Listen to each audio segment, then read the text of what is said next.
আকাশ ভাঙা বৃষ্টির শব্দে গঙ্গার ঢেউগুলো খ্যাপাটে হয়ে আছড়ে পড়ছে হাওড়া শ্মশান ঘাটের সিঁড়িতে। চারিদিকে পোড়া কাঠের কটু গন্ধ আর বৃষ্টির সোঁদা ঘ্রাণ মিলেমিশে এক ভারী পরিবেশ তৈরি করেছে। ডোমদের হাঁক ডাক আর চিতার আগুনের চটচট শব্দ ছাড়া আর কিছুই শোনা যাচ্ছিল না। চুল্লির এক কোণে শুইয়ে রাখা হয়েছে 25 বছরের যুবক বাসুদেবকে। কারখানায় লোহা পড়ে মারা গেছে, ডেথ সার্টিফিকেটে এটাই লেখা। ভাই রাহুল আর 2-3 জন প্রতিবেশী মিলে শেষকৃত্যের প্রস্তুতি নিচ্ছে। রাহুলের চোখে জল শুকিয়ে এখন শুধু এক অবশ দৃষ্টি। সে যখন শেষবারের মতো ভাইয়ের কপালে হাত ছোঁয়ালো, তখনই তার নজরে গেল বাসুদেবের ঢিলে ঢালা গেঞ্জির নিচ দিয়ে উঁকি দেওয়া এক অদ্ভুত সেলাইয়ের দিকে। রাহুল কাঁপা কাঁপা হাতে গেঞ্জিটা একটু ওপরে তুলল, আর তারপরই তার গলার শিরা ফুলে উঠল এক বীভৎস চিৎকারে। ওরে বাবারে, এটা কি, এটা কি আমার ভাইয়ের পেটকে কাটলো? মুহূর্তের মধ্যে শ্মশানের নিস্তব্ধতা খান খান হয়ে গেল। রাহুলের চিৎকারে মঠ কর্মচারী রামলাল সরকার তড়িঘড়ি এগিয়ে এলো। তার হাতে একটা আধপোড়া সিগারেট, চোখে মুখে এক ধরনের ধূর্ত অস্থিরতা। আরে ভাই, হলো কি? দেখে তো মনে হচ্ছে অ্যাক্সিডেন্ট কেস। হাসপাতাল তো একটু কাটাছেঁড়া করবেই, তাহলে এত ঝামেলা কেন করছো ভাই?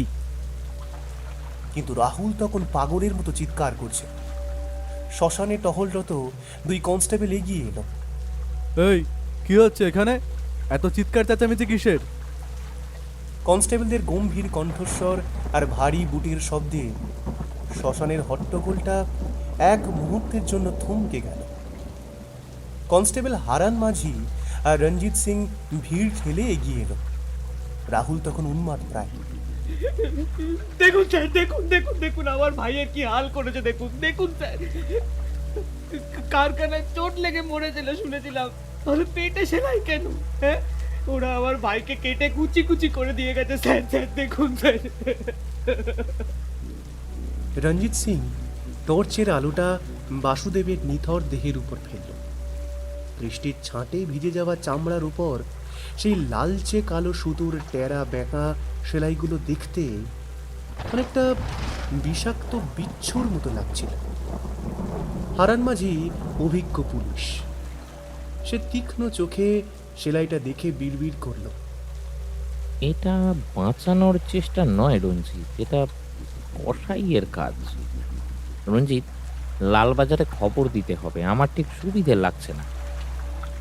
রঞ্জিত পকেট থেকে ফোন বার করে লালবাজারের হেডকোয়ার্টারে ফোন করে।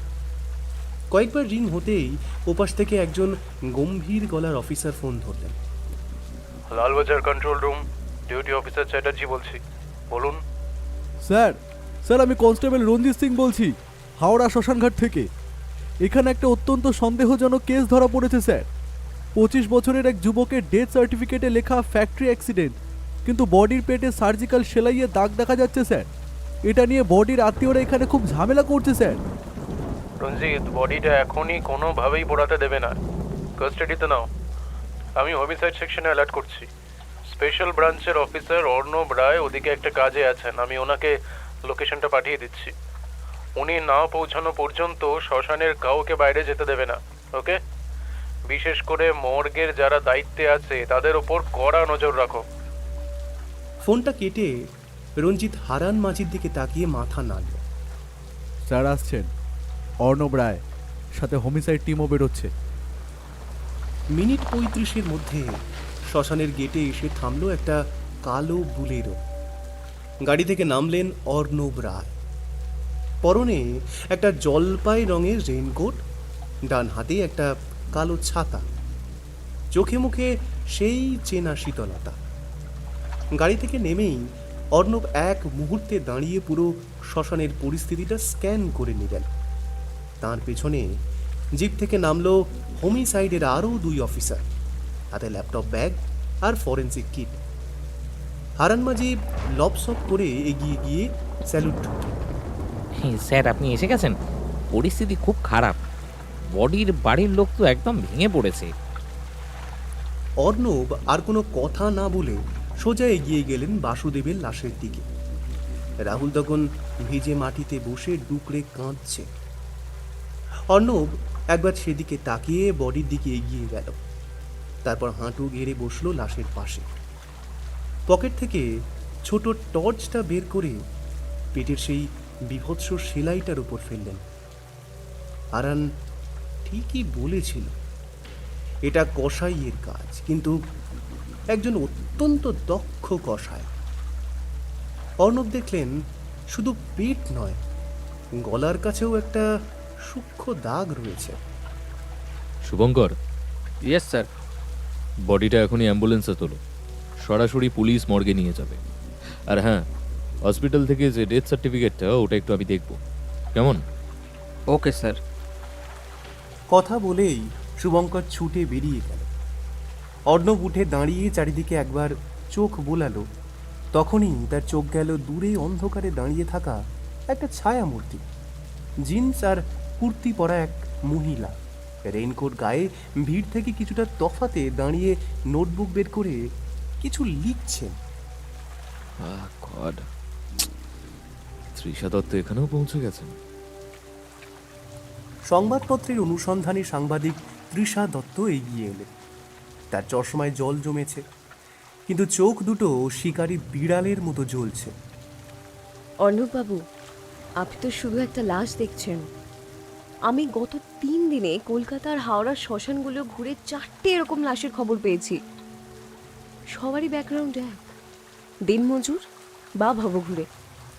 কোনো কাকতালীয় ব্যাপার এটা নয় স্যার। অর্ণব তৃষার দিকে স্থির দৃষ্টিতে তাকিয়ে রইলেন। অর্ণবের দৃষ্টির তীব্রতায় তৃষা এক মুহূর্তের জন্য থমকালেন, কিন্তু পরক্ষণেই নিজেকে সামলেও নিলেন। অর্ণব রায়কে তিনি চেনেন। এই মানুষটির চোখের আড়ালে কোনো কিছুই বেশিক্ষণ ঢাকা থাকে না। অর্ণব পকেট থেকে একটা রুমাল বের করে খুব শান্ত ভঙ্গিতে তার চশমার কাঁচটা মুছলেন। বৃষ্টির শব্দটা যেন ব্যাকগ্রাউন্ড মিউজিকের মতো বেজে চলেছে। অর্ণব নিচু গলায় বললেন, অনুসন্ধানী সাংবাদিক আর পুলিশের মধ্যে একটা বড় তফাৎ আছে তৃষা। আপনি খবর খুঁজছেন আর আমি খুঁজছি অপরাধীকে। আপনার কাছে 4টে লাশের খবর আছে বলছেন, কিন্তু কোনো প্রমাণ আছে কি? তৃষা চট করে তার ভিজে ডায়েরিটা অর্ণবের চোখের সামনে ধরলেন। তথ্য আছে অর্ণববাবু।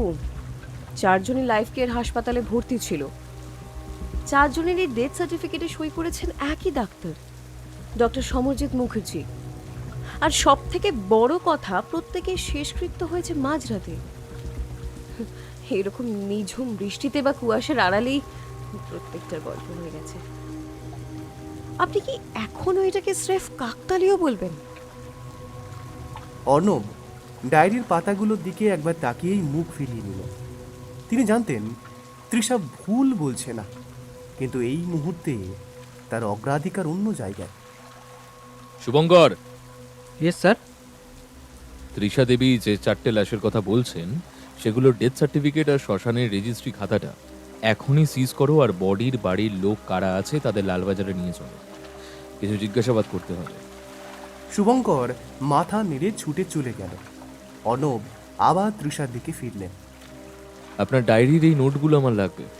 তবে মনে রাখবেন তৃষা, আপনি যদি আগেই খবর ছেপে দেন আর তাতে করে যদি তদন্তের কোনো ক্ষতি হয়, তবে আমি আপনাকে অ্যারেস্ট করতে দুবারও কিন্তু ভাববো না। খবর তো আমি ছাপবই অর্ণববাবু, তবে যখন রাঘব পোয়ালটা আপনার জালে পড়বে ঠিক তখন, তার আগে নয়। তা এত রাতে এই বৃষ্টিতে বাড়ি ফিরবেন কি করে? আপনার জন্য তো নিশ্চয়ই কোনো গাড়ি অপেক্ষা করছে না। আমি চলে যাব অর্ণববাবু, ও নিয়ে ভাববেন না। আপনি তো শ্যামবাজারেই থাকেন, আমাদের গাড়ি তো ওইদিকেই যাবে। চলুন, আপনাকে না হয় বাড়িতে নামিয়ে দেবো। ওকে, ঠিক আছে। শ্মশানের সেই বিভৎসতা পেছনে ফেলে অর্ণবের কালো বোলেরো শহরের জনশূন্য রাস্তা ছেড়ে লালবাজারের দিকে ছুটল। বৃষ্টির ঝাপটা তখন আরও বেড়েছে। উইপারগুলো অনবরত কাঁচের উপর আছড়ে পড়ছে। গাড়ির ভেতরে এক ভারী নিস্তব্ধতা। অর্ণব ড্রাইভিং সিটে, পাশে তৃষা। রাত প্রায় 2টো। তৃষাকে বাড়িতে ড্রপ করে সেন্ট্রাল অ্যাভিনিউয়ের মোড় ঘুরে গাড়িতে যখন লালবাজারের সেই বিশাল লাল ফটক দিয়ে ভেতরে ঢুকলো, তখন পরিবেশটা একদম অন্যরকম। বাইরে বৃষ্টি হলেও ভেতরে ডিউটি অফিসারদের তৎপরতা তুঙ্গে। অর্ণব গাড়ি থেকে নামতেই বৃষ্টির ঝাপটা তাকে আরও একবার ভিজিয়ে দিল। লালবাজারের ভেতরে তখন সাজো সাজো রব। হোমিসাইড বিভাগের করিডোর দিয়ে গটগট করে অর্ণব নিজের চেম্বারের দিকে এগিয়ে গেলেন। শুভঙ্কর টেবিলের পাশে দাঁড়িয়েছিল। তার সামনের টেবিলে রাখা কিছু নথিপত্র আর হাসপাতাল থেকে দেওয়া বাসুদেব পালের ডেথ সার্টিফিকেট। স্যার, বাসুদেবের পরিবারকে আলাদা করে বসিয়েছি। বিমলদা ওদের সাথে কথা বলছেন। কিন্তু একটা অদ্ভুত জিনিস খেয়াল করেছেন? ডেথ সার্টিফিকেট মৃত্যুর সময় লেখা হয়েছিল বিকেল 5:30, অথচ বডি রিলিজ করা হয়েছে রাত 10টার পর। একটা বেসরকারি হাসপাতাল, বডি ছাড়তে এত লেট হলো কেন? পোস্টমর্টম রিপোর্ট না এলে বোঝা যাবে না বডিতে ওটা কিসের অপারেশন করা হয়েছিল। সেলাইয়ের ধরন দেখে মনে হচ্ছে না এটা কোনো ডাক্তারের করা সেলাই। স্যার, পোস্টমর্টমের রিপোর্ট আস্তে আস্তে কাল দুপুর হবে স্যার। অর্ণব জানলার কাছে গিয়ে দাঁড়ালেন। বাইরে বৃষ্টির বেগ কিছুটা কমেছে, কিন্তু মেঘের আড়ালে শহরটা যেন আরও বেশি রহস্যময় লাগছে।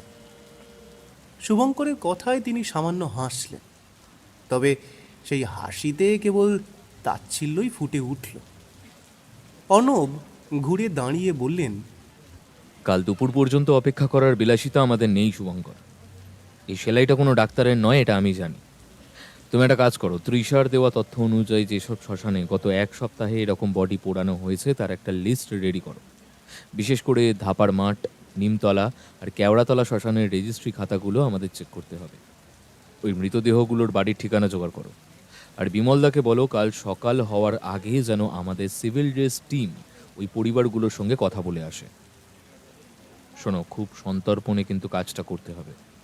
বাড়ির লোকজনকে জিজ্ঞেস করবে মৃত ব্যক্তিরা হাসপাতালে থাকাকালীন তাদের শরীরে কোনো অদ্ভুত পরিবর্তন দেখা গিয়েছিল কিনা। আর হ্যাঁ, তাদের মৃত্যুর পর মানে বডি হ্যান্ডওভার দেওয়ার সময় কোনো জোর জবরদস্তি বা তাড়াতাড়ি বডিটা পোড়ানোর এরকম কোনো পরামর্শ দেওয়া হয়েছিল কিনা সেটাও জানতে হবে। ওকে?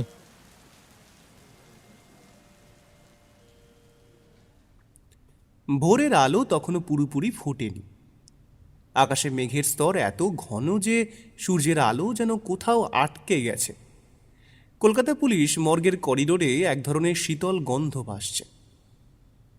ফিনাইল, রাসায়নিক আর মৃত্যুর এক অদ্ভুত মিশ্র গন্ধ। অর্ণব ধীরে ধীরে মর্গের ভেতরে ঢুকলেন। তার হাতে বাসুদেবের ডেথ সার্টিফিকেট, পেছনে Shubhankar. Forensic surgeon doctor Amitabh Sen ইতিমধ্যেই অটোপসির প্রস্তুতি নিচ্ছেন। অর্ণব টেবিলের ওপর রাখা সাদা চাদরে ঢাকা মৃতদেহটার দিকে তাকিয়ে বললেন, ডক্টর, আমি রিপোর্টের জন্য দুপুর পর্যন্ত অপেক্ষা করতে পারবো না। এখনই জানতে চাই ওই সেলাইটা কিসের। মিস্টার রায়, আপনি যা সন্দেহ করছেন সেটা যদি সত্যি হয় তাহলে ব্যাপারটা খুব খারাপ। তিনি ধীরে ধীরে সাদা চাদরটা সরালেন।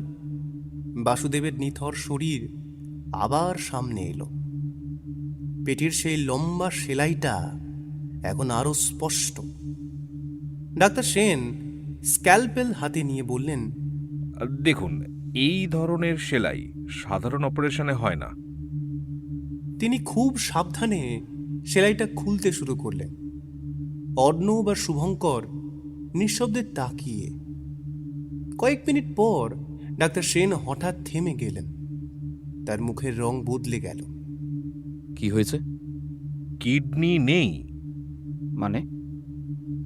শুধু কিডনি নয়, লিভারও নেই। অর্ণবের চোখ দুটো সরু হয়ে এলো। অর্ণব এক পা এগিয়ে এলেন।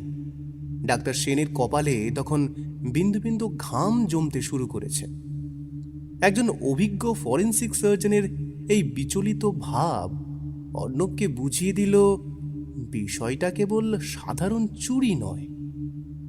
ডাক্তার সেন, আপনি যেটুকু দেখলেন তাতে আপনার বিশেষজ্ঞ হিসাবে কি মনে হচ্ছে? এই অর্গানগুলো যখন বের করা হয়েছে তখন কি পেশেন্ট বেঁচে ছিল? ডাক্তার সেন বাসুদেবের ঘাড়ের কাছে এবং মেরুদণ্ডের নিচের দিকে টর্চের আলো ফেলে সূক্ষ্ম কিছু দাগ পরীক্ষা করলেন। তারপর দীর্ঘশ্বাস ফেলে বললেন, বডিতে যখন কাঁচি চালানো হয়েছে তখন তার হার্টবিট সচল ছিল অর্ণববাবু। একে বলে ওই কোল্ড পারফিউশন। পেশেন্টকে ব্রেন ডেড ঘোষণা করে বা গভীর কোমায় রেখে এই কাজটা করা হয়েছে, কারণ মৃতদেহ থেকেই কিডনি নিলে তার কার্যকারিতা অনেক কমে যায়। এরা সতেজ কিডনি বের করেছে। তার মানে বাসুদেব ইনজুরিতে মারা যায়নি, ওকে মারা হয়েছে? আমারও তাই মনে হচ্ছে। ডাক্তার সেন, আপনি রিপোর্ট রেডি করে লালবাজারে পাঠিয়ে দেবেন। আমাদের একবারেই লাইফ কেয়ার হাসপাতালে যেতে হবে। Subhankar, let's go. অর্ণব আর শুভঙ্কর যখন পুলিশ মর্গ থেকে বেরোলো তখন ঘড়ির কাঁটা সকাল 7টা ছুঁই ছুঁই। শুভঙ্কর গাড়ি চালাতে চালাতে বলল, স্যার, এত সকালে কি হাসপাতালে যাওয়াটা ঠিক হবে? এই সময় স্টাফদের কাজ হ্যান্ডওভার হয়। রাতে যারা থাকে তারা সকালে থাকে না শুভঙ্কর। এই সময় যাচ্ছি যদি কোনো সূত্র পেয়ে যাই খুঁজে। আর কালকের কথাটা মনে আছে তো? বাড়ি বাড়ি সিভিল ড্রেসে জিজ্ঞাসাবাদের জন্য লোক যাবে। ওকে? হ্যাঁ স্যার, বিমলদাকে বলা আছে উনি 10টার সময় টিম নিয়ে বেরোবে। গুড, চলো লাইফ কেয়ার হাসপাতালে। গাড়িটা ইএম বাইপাস ধরে তীব্র গতিতে লাইফ কেয়ার হাসপাতালের দিকে ছুটল। সকালের শহরটা সবে জেগে উঠেছে, কিন্তু অর্ণবের মাথায় এখন হাজারটা হিসেব চলছে। বাসুদেবের শরীর থেকে কিডনি আর লিভার দুটোর কোনোটাই নেই। ডেথ সার্টিফিকেটে সই করেছেন ডাক্তার সমরজিৎ মুখার্জি, আর তৃষার দেওয়া তথ্য অনুযায়ী গত কয়েকদিনে এমন অন্তত 4টে মৃত্যু হয়েছে। গাড়িটা হাসপাতালের সামনে এসে থামল। লাইফ কেয়ার হাসপাতাল বাইরে থেকে দেখলে যেন 5 তারা হোটেল। চকচকে কাঁচের দেওয়াল, বিশাল গেট আর সামনে সারি সারি অ্যাম্বুলেন্স। শুভঙ্কর গাড়ি পার্ক করে বলল, স্যার, আমার না একটা খটকা লাগছে। কি খটকা? সামান্য এক মজদুর, কারখানায় কাজ করে, তাকে এত বড় হাসপাতালে কে আনলো? Good question. দেখো, এটা নিয়েও ভাবতে হবে। আগে এই দিকের ব্যাপারটা দেখি, তারপর ওইটা নিয়ে না হয় কথা বলা যাবে। দুজনেই ভেতরে ঢুকলো। রিসেপশনের সামনে তখন কয়েকজন রোগীর আত্মীয় লাইন দিয়ে দাঁড়িয়ে। নাইট শিফটের নার্সরা ক্লান্ত মুখে রিপোর্ট হ্যান্ডওভার করছে। অর্ণব সরাসরি কাউন্টারের সামনে গিয়ে নিজের আইডি কার্ডটা রাখলেন। ক্রাইম ব্রাঞ্চ, আমরা হাসপাতালের অ্যাডমিনের সঙ্গে কথা বলতে চাই। স্যার, এই সময় ডিরেক্টর আসেননি। তাহলে যে ডাক্তার গতকাল বাসুদেব পালের ডেথ সার্টিফিকেট সই করেছেন তাকে ডাকুন। মেয়েটা কম্পিউটারে চোখ বুলিয়ে বলল, ডক্টর সমরজিৎ মুখার্জি, উনি আজ সকাল থেকে অপারেশন থিয়েটারে আছেন। অপারেশন? হ্যাঁ স্যার, একটা কিডনি ট্রান্সপ্ল্যান্ট চলছে। ইন্টারেস্টিং। কতক্ষণ লাগবে? ঠিক তখনই অর্ণব লক্ষ্য করলেন রিসেপশনের একটু দূরে দাঁড়িয়ে থাকা একজন ওয়ার্ড বয় তাদের দিকে অস্বাভাবিকভাবে তাকিয়ে আছে। তাদের চোখের সঙ্গে চোখ পড়তেই লোকটা তড়িঘড়ি ঘুরে করিডোরের ভেতরে চলে গেল। স্যার, ঘন্টা 3 তো লাগবেই, একটু আগেই অপারেশন শুরু হয়েছে। আচ্ছা, আমার কিছু ইনফরমেশন লাগবে। বলুন স্যার। কাল রাতে একটা অ্যাক্সিডেন্ট কেস এসেছিল এখানে, বাসুদেব পাল। তার ফাইলটা আমি দেখতে চাই। রিসেপশনিস্ট একটু থমকে গেল। কম্পিউটারের স্ক্রিনের দিকে তাকিয়ে দ্রুত কিছু একটা টাইপ করতে লাগলো। একটু দেখছি স্যার। হ্যাঁ, এখানে রেকর্ড আছে। গতকাল বিকেল 5:20 অ্যাডমিট করা হয়েছে। ওকে কে নিয়ে এসেছিল? এখানে লেখা আছে ফ্যাক্টরি সুপারভাইজার। নাম সঞ্জয় সাপুই, ফ্যাক্টরি কোথায়? Dankuni industrial area. আচ্ছা, কোন ডাক্তার দেখেছিলেন প্রথমে? ডক্টর সমরজিৎ মুখার্জি। মৃত্যুর সময়? রিপোর্ট অনুযায়ী বিকেল 5:30। 5:20 ভর্তি আর 5:30 মৃত্যু।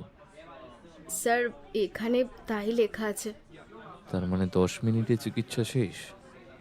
ডেথ সার্টিফিকেট কে সাইন করেছেন সেটা তো জানি, কিন্তু বডি রিলিজ কখন হয়েছে? রাত 10:15। 5:30 মৃত্যু, আর বডি ছাড়া হয়েছে 10টার পরে। এতক্ষণ বডি কোথায় ছিল? আর রিপোর্টে তো হার্ট অ্যাটাক লেখা আছে, তাহলে সার্জারি কিসের জন্য করা হলো? অর্ণব কোনো উত্তর দিলেন না, স্থির চোখে রিসেপশনিস্টের দিকে তাকিয়ে আছে। শুভঙ্কর, তুমি এখানে থাকো। ডক্টর মুখার্জি ওটি থেকে বেরোলে আমাকে ফোন করবে। ওকে? Okay sir. অর্ণব আর একবার রিসেপশনিস্টের দিকে তাকালেন।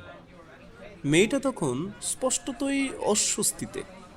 তারপর তিনি ধীরে ধীরে ঘুরে হাসপাতালের কাচের দরজা দিয়ে বাইরে বেরিয়ে এলেন। লালবাজারে যখন অর্ণব ঢুকলো, ঘড়ির কাঁটা তখন 9টা। অর্ণব নিজের কেবিনে ঢুকতেই দেখতে পেল তৃষা তার কেবিনে বসে ফোন ঘাঁটছে। অর্ণব যে কেবিনে ঢুকেছে সে খেয়াল করেনি।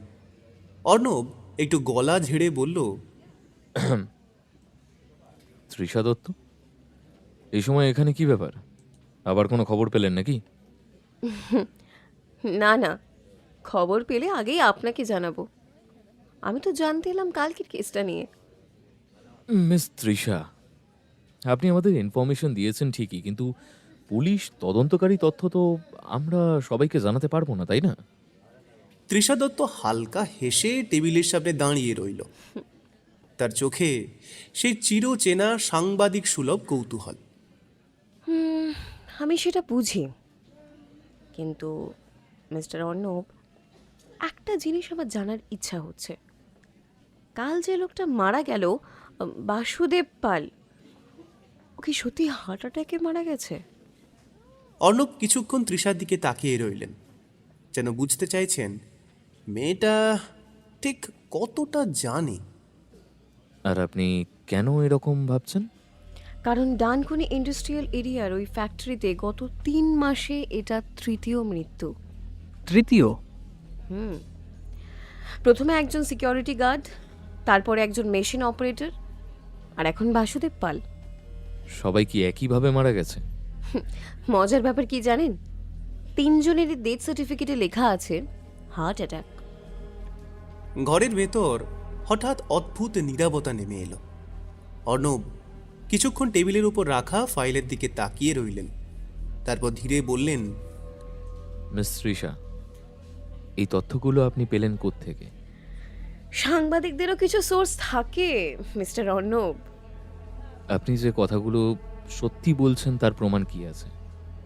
আপনি তো জানেন সাংবাদিকরা হাওয়ায় কথা বলে না মিস্টার অর্ণব। আমি প্রমাণ দেখতে চাই মিস তৃষা। পুলিশের কাছে গল্পের কোনো দাম নেই। তৃষা ব্যাগ থেকে একটা ফাইল বের করলো। ফাইলটা টেবিলের উপর রেখে ধীরে অর্ণবের দিকে এগিয়ে দিল। এখানে 3 জনের ডেথ সার্টিফিকেটের কপি আছে, বাকিটা আপনি নিজেই দেখুন। অর্ণব ফাইলটা খুলল। প্রথম কাগজটা তুলে অর্ণব পড়তে লাগলেন।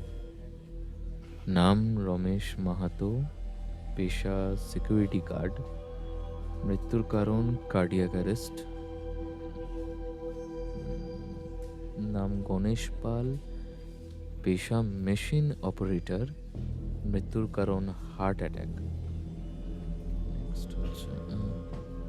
নাম বাসুদেব পাল, মৃত্যুর কারণ কার্ডিয়াক ফেলিয়ার। অর্ণব ধীরে ধীরে কাগজগুলো টেবিলে রেখে দিলেন। ঘরের ভেতর কয়েক সেকেন্ডের নিস্তব্ধতা। অর্ণব এবার আবার ফাইলটা হাতে তুলে নিলেন।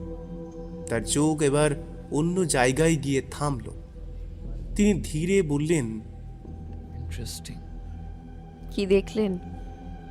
3 জনের ডেথ সার্টিফিকেটে যে ডাক্তার সাইন করেছেন তিনি একই মানুষ, ডাক্তার সমরজিৎ মুখার্জি।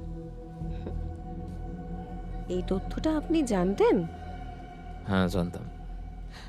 তাহলে প্রশ্নটা এখন অন্য জায়গায়।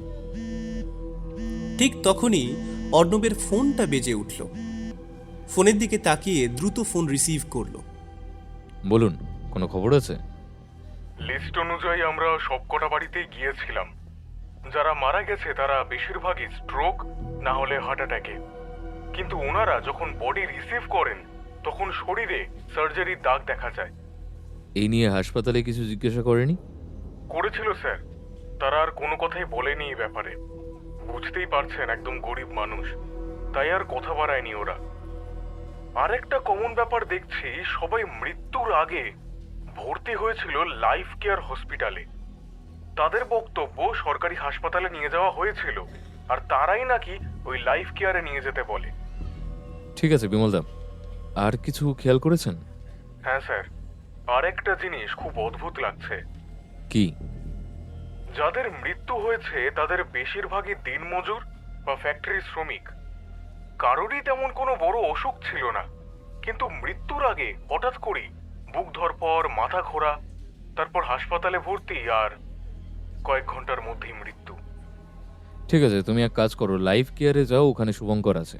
ওখানে গিয়ে গত 1 বছরে যারা যারা ওই হসপিটালে মারা গেছে, অবশ্যই ন্যাচারাল ডেথ, সব ডিটেলস কালেক্ট করে আমার কাছে নিয়ে আসো, ঠিক আছে? কি হয়েছে? অর্ণব কিছুক্ষণ তৃষার দিকে তাকিয়ে রইলেন, তারপর বললেন, তৃষা, আপনি কি কখনো অর্গান পাচার চক্রের কথা শুনেছেন? আপনি কি বলতে চাইছেন? যারা মারা গেছে তাদের শরীরে সার্জারির দাগ পাওয়া গেছে। মানে মানে মৃত্যুর পর তাদের শরীর থেকে কিছু অর্গান বের করে নেওয়া হয়েছে? সম্ভবত। কিন্তু কিন্তু এটা একটা বড় হাসপাতাল, এখানে এমনটা কি করে সম্ভব? এই পৃথিবীতে সবচেয়ে বিপজ্জনক অপরাধগুলো হয় ঠিক সেই জায়গাতেই, যেখানে মানুষ সবচেয়ে বেশি ভরসা করে। ঠিক তখনই দরজায় আবার নক পড়ল। ভিতরে এসো। কনস্টেবল ভিতরে ঢুকলো হাতে একটা খাম নিয়ে, সেটাও অর্ণবের দিকে এগিয়ে দিল। অর্ণব সেটি নিয়ে নিতেই কনস্টেবল বেরিয়ে গেল। অর্ণব খামটা হাতে নিয়ে কয়েক সেকেন্ড তাকিয়ে রইলেন। ঘরের ভেতর তখন অদ্ভুত এক চাপা উত্তেজনা। বাসুদেব পালের পোস্টমর্টম রিপোর্ট। অর্ণব কোনো উত্তর দিলেন না। ধীরে খামটা ছিঁড়ে ভেতর থেকে কাগজটা বের করলেন। অর্ণব চোখ বুলাতে লাগলেন রিপোর্টের উপর।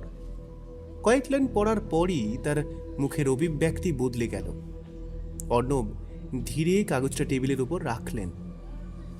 রিপোর্টে লেখা আছে বাসুদেব পালের মৃত্যুর কারণ হার্ট অ্যাটাক নয়। তাহলে তার শরীরে উচ্চ মাত্রার পটাশিয়াম ইনজেকশন পাওয়া গেছে। মানে ইচ্ছাকৃতভাবে? হ্যাঁ, এই ধরনের ইনজেকশন দিলে কয়েক মিনিটের মধ্যেই হার্ট বন্ধ হয়ে যেতে পারে। তাহলে তো এটা স্পষ্ট খুন। তার শরীরে কিডনি, লিভার নেই। সার্জারিটা সম্ভবত এই কারণেই করা হয়েছে। অর্ণবের কথা শেষ হতেই ঘরের ভেতরের বাতাস যেন ভারী হয়ে উঠল। তৃষা দত্তর চোখ দুটো বিস্ময়ে আর আতঙ্কে বড় বড় হয়ে গেল। তিনি চেয়ারের হাতলটা শক্ত করে ধরলেন। তৃষা ফিসফিস করে বললেন, তার মানে ওনারা শুধুমাত্র শরীর থেকে অর্গান বার করছে না, ওনারা মানুষকে খুনও করছে। অর্ণব জানলার বাইরে তাকালেন। আকাশের মেঘগুলো আরো কালো হয়ে জমাট বাঁধছে।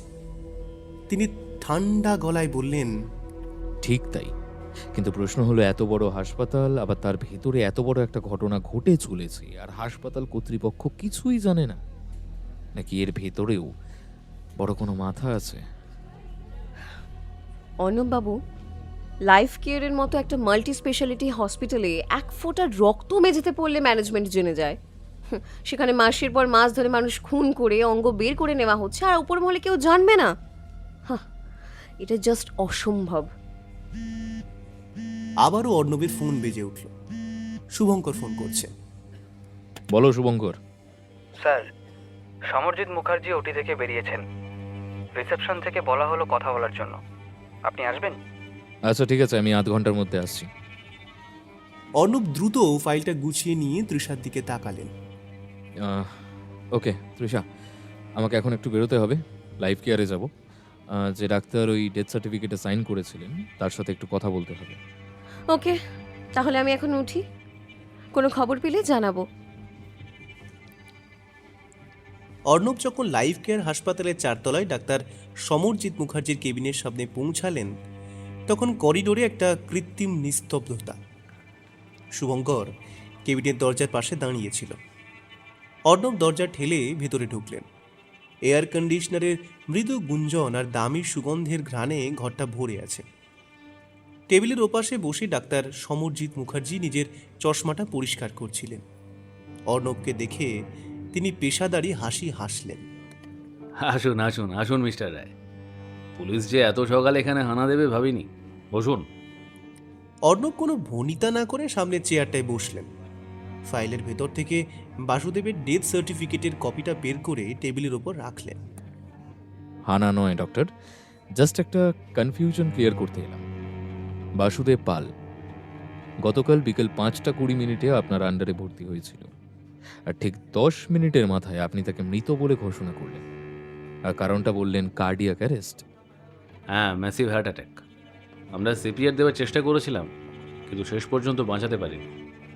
তা ডক্টর মুখার্জি, মৃত ব্যক্তির বাড়ির লোক কাল বডিতে সার্জারির দাগ দেখেছে, সেটা নিয়ে ঝামেলা করায় আমরা বডিটাকে পোস্টমর্টম করাই। তার রিপোর্টে আমরা যা পাই তাতে আমরা শকড। অর্ণবের কথা শুনে সমরজিৎ মুখার্জির হাতটা চশমার ফ্রেমের ওপর এক মুহূর্তের জন্য স্থির হয়ে গেল, কিন্তু পরক্ষণেই তিনি নিজেকে সামলে নিলেন। তাঁর চোখে মুখে একটা কৃত্রিম বিষণ্ণতা ফুটে উঠল, যা কেবল ঝানু অপরাধীদের পক্ষেই সম্ভব। সমরজিৎ দীর্ঘশ্বাস ফেলে বললেন, মিস্টার রায়, আধুনিক চিকিৎসা বিজ্ঞানে অনেক কিছুই সাধারণ মানুষের কাছে অদ্ভুত মনে হতে পারে। অর্ণব পকেট থেকে ময়না তদন্তের সেই খসড়া রিপোর্টের একটা অংশ বের করে টেবিলের ওপর সজোরে রাখলেন। আমরা বডিটার পোস্টমর্টম করেছি ডক্টর মুখার্জি। তাতে দুটো অদ্ভুত জিনিস আমরা জানতে পারি। প্রথমত, বডিতে আমরা উচ্চমাত্রায় পটাশিয়াম পাই, আর দ্বিতীয়ত শরীরে ভেতর থেকে দুটি অর্গান মিসিং। দেখে মনে হচ্ছে খুব যত্ন করে কেউ অর্গানগুলি কেটে বার করে নিয়েছে। মিস্টার রায়, আপনি কিন্তু খুব সিরিয়াস অভিযোগ করছেন। আমাদের হাসপাতালে ট্রান্সপ্লান্ট উইং আছে, কিন্তু তা আইনি নিয়ম মেনেই চলে। অর্ণব কয়েক সেকেন্ড কিছু বললেন না। তিনি শান্তভাবে চেয়ারের পিঠে হেলান দিলেন, চোখ দুটো স্থির ডাক্তারের ওপর। তারপর ধীরে বললেন, আমি কোনো অভিযোগ করছি না ডক্টর মুখার্জি, আমি শুধু তথ্য বলছি। একজন শ্রমিক গতকাল বিকেল 5:20 আপনার হাসপাতালে ভর্তি হয়, 5:30 তার মৃত্যু হয়। তারপর 4 ঘন্টা 45 মিনিট বডি হাসপাতালের ভেতরে থাকে। মৃতদেহ রিলিজ করার আগে অনেক প্রশাসনিক কাজ থাকে মিস্টার রায়। ঠিক বলেছেন, কিন্তু সেই 4 ঘন্টার মধ্যেই মৃতদেহের কিডনি আর লিভার উধাও হয়ে যায়। কেবিনের ভেতর নিস্তব্ধতা। সমরজিৎ কয়েক সেকেন্ড চুপ করে রইলেন, তারপর ঠান্ডা গলায় বললেন, আপনারা পোস্টমর্টেম রিপোর্টে যদি এমন কিছু লেখা থাকে তাহলে সেটা নিশ্চয়ই তদন্তের বিষয়, কিন্তু তার সঙ্গে আমাদের হাসপাতালকে প্লিজ জড়াবেন না। লাইফ কেয়ার হাসপাতালের মতো একটা নামী সংস্থায় এরকম অভিযোগ অবিশ্বাস্য। আচ্ছা, এইসব ছাড়ুন, আগে বলুন বডি এতক্ষণ পরে ছাড়লেন কেন? এত কিছু জানেন, আশা করি এটাও জানবেন মৃত ব্যক্তির বাড়ি বহরমপুরে। ওনার বাড়ির লোকদের আসতে দেরি হয়, তাই বডি রিলিজ করতেও টাইম লেগে গেছে। অর্ণব আর কিছু বলল না। টেবিলের উপর থেকে পোস্টমর্টেম কাগজটা তুলে নিল। অর্ণব জানে এই কথাটা ডাক্তার মুখার্জি মিথ্যা বলছেন না, কিন্তু তবুও তার মনে হচ্ছে কোথাও একটা কিছু লুকানো আছেই। ঠিক আছে, এখন আসছি, তবে দেখা যাক এই কেস কত দূর পর্যন্ত যায়। সমরজিৎ মুখার্জি শুধু হালকা হাসলেন। অর্ণব ঘুরে দরজা খুলে বাইরে বেরিয়ে এলো। করিডোরে দাঁড়িয়েছিল শুভঙ্কর। অর্ণবকে দেখেই এগিয়ে এলো। স্যার, কি বললো? অনেক কিছুই বললো, আবার অনেক কিছুই বললো না। মানে? সে বলছে বডি দেরিতে রিলিজ হয়েছে, তার কারণ বাড়ির লোক বহরমপুর থেকে এসেছে। এটা তো স্বাভাবিক স্যার। স্বাভাবিক, কিন্তু একটা জিনিস তো স্বাভাবিক না। কি স্যার? হার্ট অ্যাটাকে মারা যাওয়া রোগীর শরীরে পটাশিয়ামের মাত্রা এতটা বেশি থাকে না। মানে? মানে কেউ ইচ্ছা করে পটাশিয়াম ইনজেক্ট করেছে। খুন? আর একটা কথা, তুমি তো জানোই যে লোকটা খুন হয়েছে তার শরীর থেকে দুটো অর্গান খুব নিখুঁতভাবে বের করা হয়েছে। শুভঙ্কর এবার পুরোপুরি চুপ। হাসপাতালের করিডোরে তখন শুধু এয়ার কন্ডিশনারের শব্দ। অর্ণব ধীরে বলল, এই কাজ কোনো সাধারণ লোকের না, এটা করেছে একজন ট্রেন্ড সার্জন। আপনি কি ডাক্তার মুখার্জিকে সন্দেহ করছেন? আমি কাউকে সন্দেহ করছি না, শুধু প্যাটার্নটা খুঁজছি। ঠিক তখনই অর্ণবের ফোনটা বেজে উঠল। হ্যাঁ বিমলদা, বলুন। স্যার, আপনি যে পুরনো কেসগুলোর ডিটেলস চেয়েছিলেন সেগুলো আমরা বের করেছি। তারপর? স্যার, গত 1 বছরে ওই হাসপাতালে 20টা মৃত্যু হয়েছে একইভাবে। সবগুলোতেই হার্ট অ্যাটাক লেখা আছে রিপোর্টে। আর সার্জারির দাগ? হ্যাঁ স্যার, সকালে যে 3টে বাড়িতে গিয়েছিলাম তাদের পরিবার বলেছে যে বডিতে দাগ ছিল। আর এখানে যাদের নাম আছে তাদের বাড়িতে যদি বলেন আমি টিম নিয়ে যাব। অর্ণবের মুখে তখন ধীরে ধীরে একটা কঠিন অভিব্যক্তি ফুটে উঠছে। সে খুব নিচু গলায় বলল, বিমলদা, আপনার টিম নিয়ে বেরিয়ে পড়ুন। এখানে কিছু একটা চলছে, আর সেটা অনেক বড় কিছু। ওকে স্যার, আমি এক্ষুনি বেরিয়ে পড়ছি।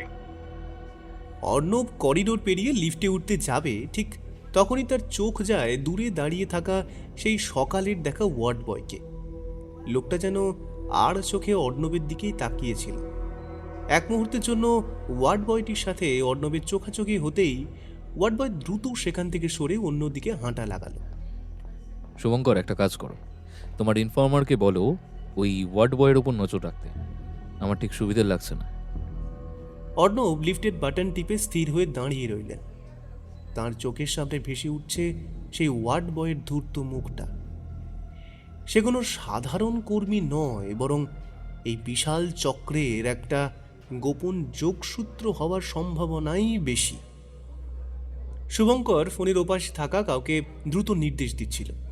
ফোনের কথা শেষ করে সে অর্ণবের পাশে এসে দাঁড়ালো। লিফট নিচে নামতে শুরু করলে শুভঙ্কর বলল, স্যার, খবর দিয়ে দিয়েছি, ওর ওপর ছায়ার মতো নজর রাখবে। কিন্তু ওই লোকটা যেভাবে পালালো, মনে হচ্ছে ও আমাদের কথাগুলো আড়ি পেতে শোনার চেষ্টা করছিল। তুমি একটা কাজ করো, ডানকুনি যাও। বাসুদেব পাল যে ফ্যাক্টরিতে কাজ করতো সেই ফ্যাক্টরিতে যাবে। ফ্যাক্টরি মালিক সঞ্জয় সাঁপুইকে তুলে আনো।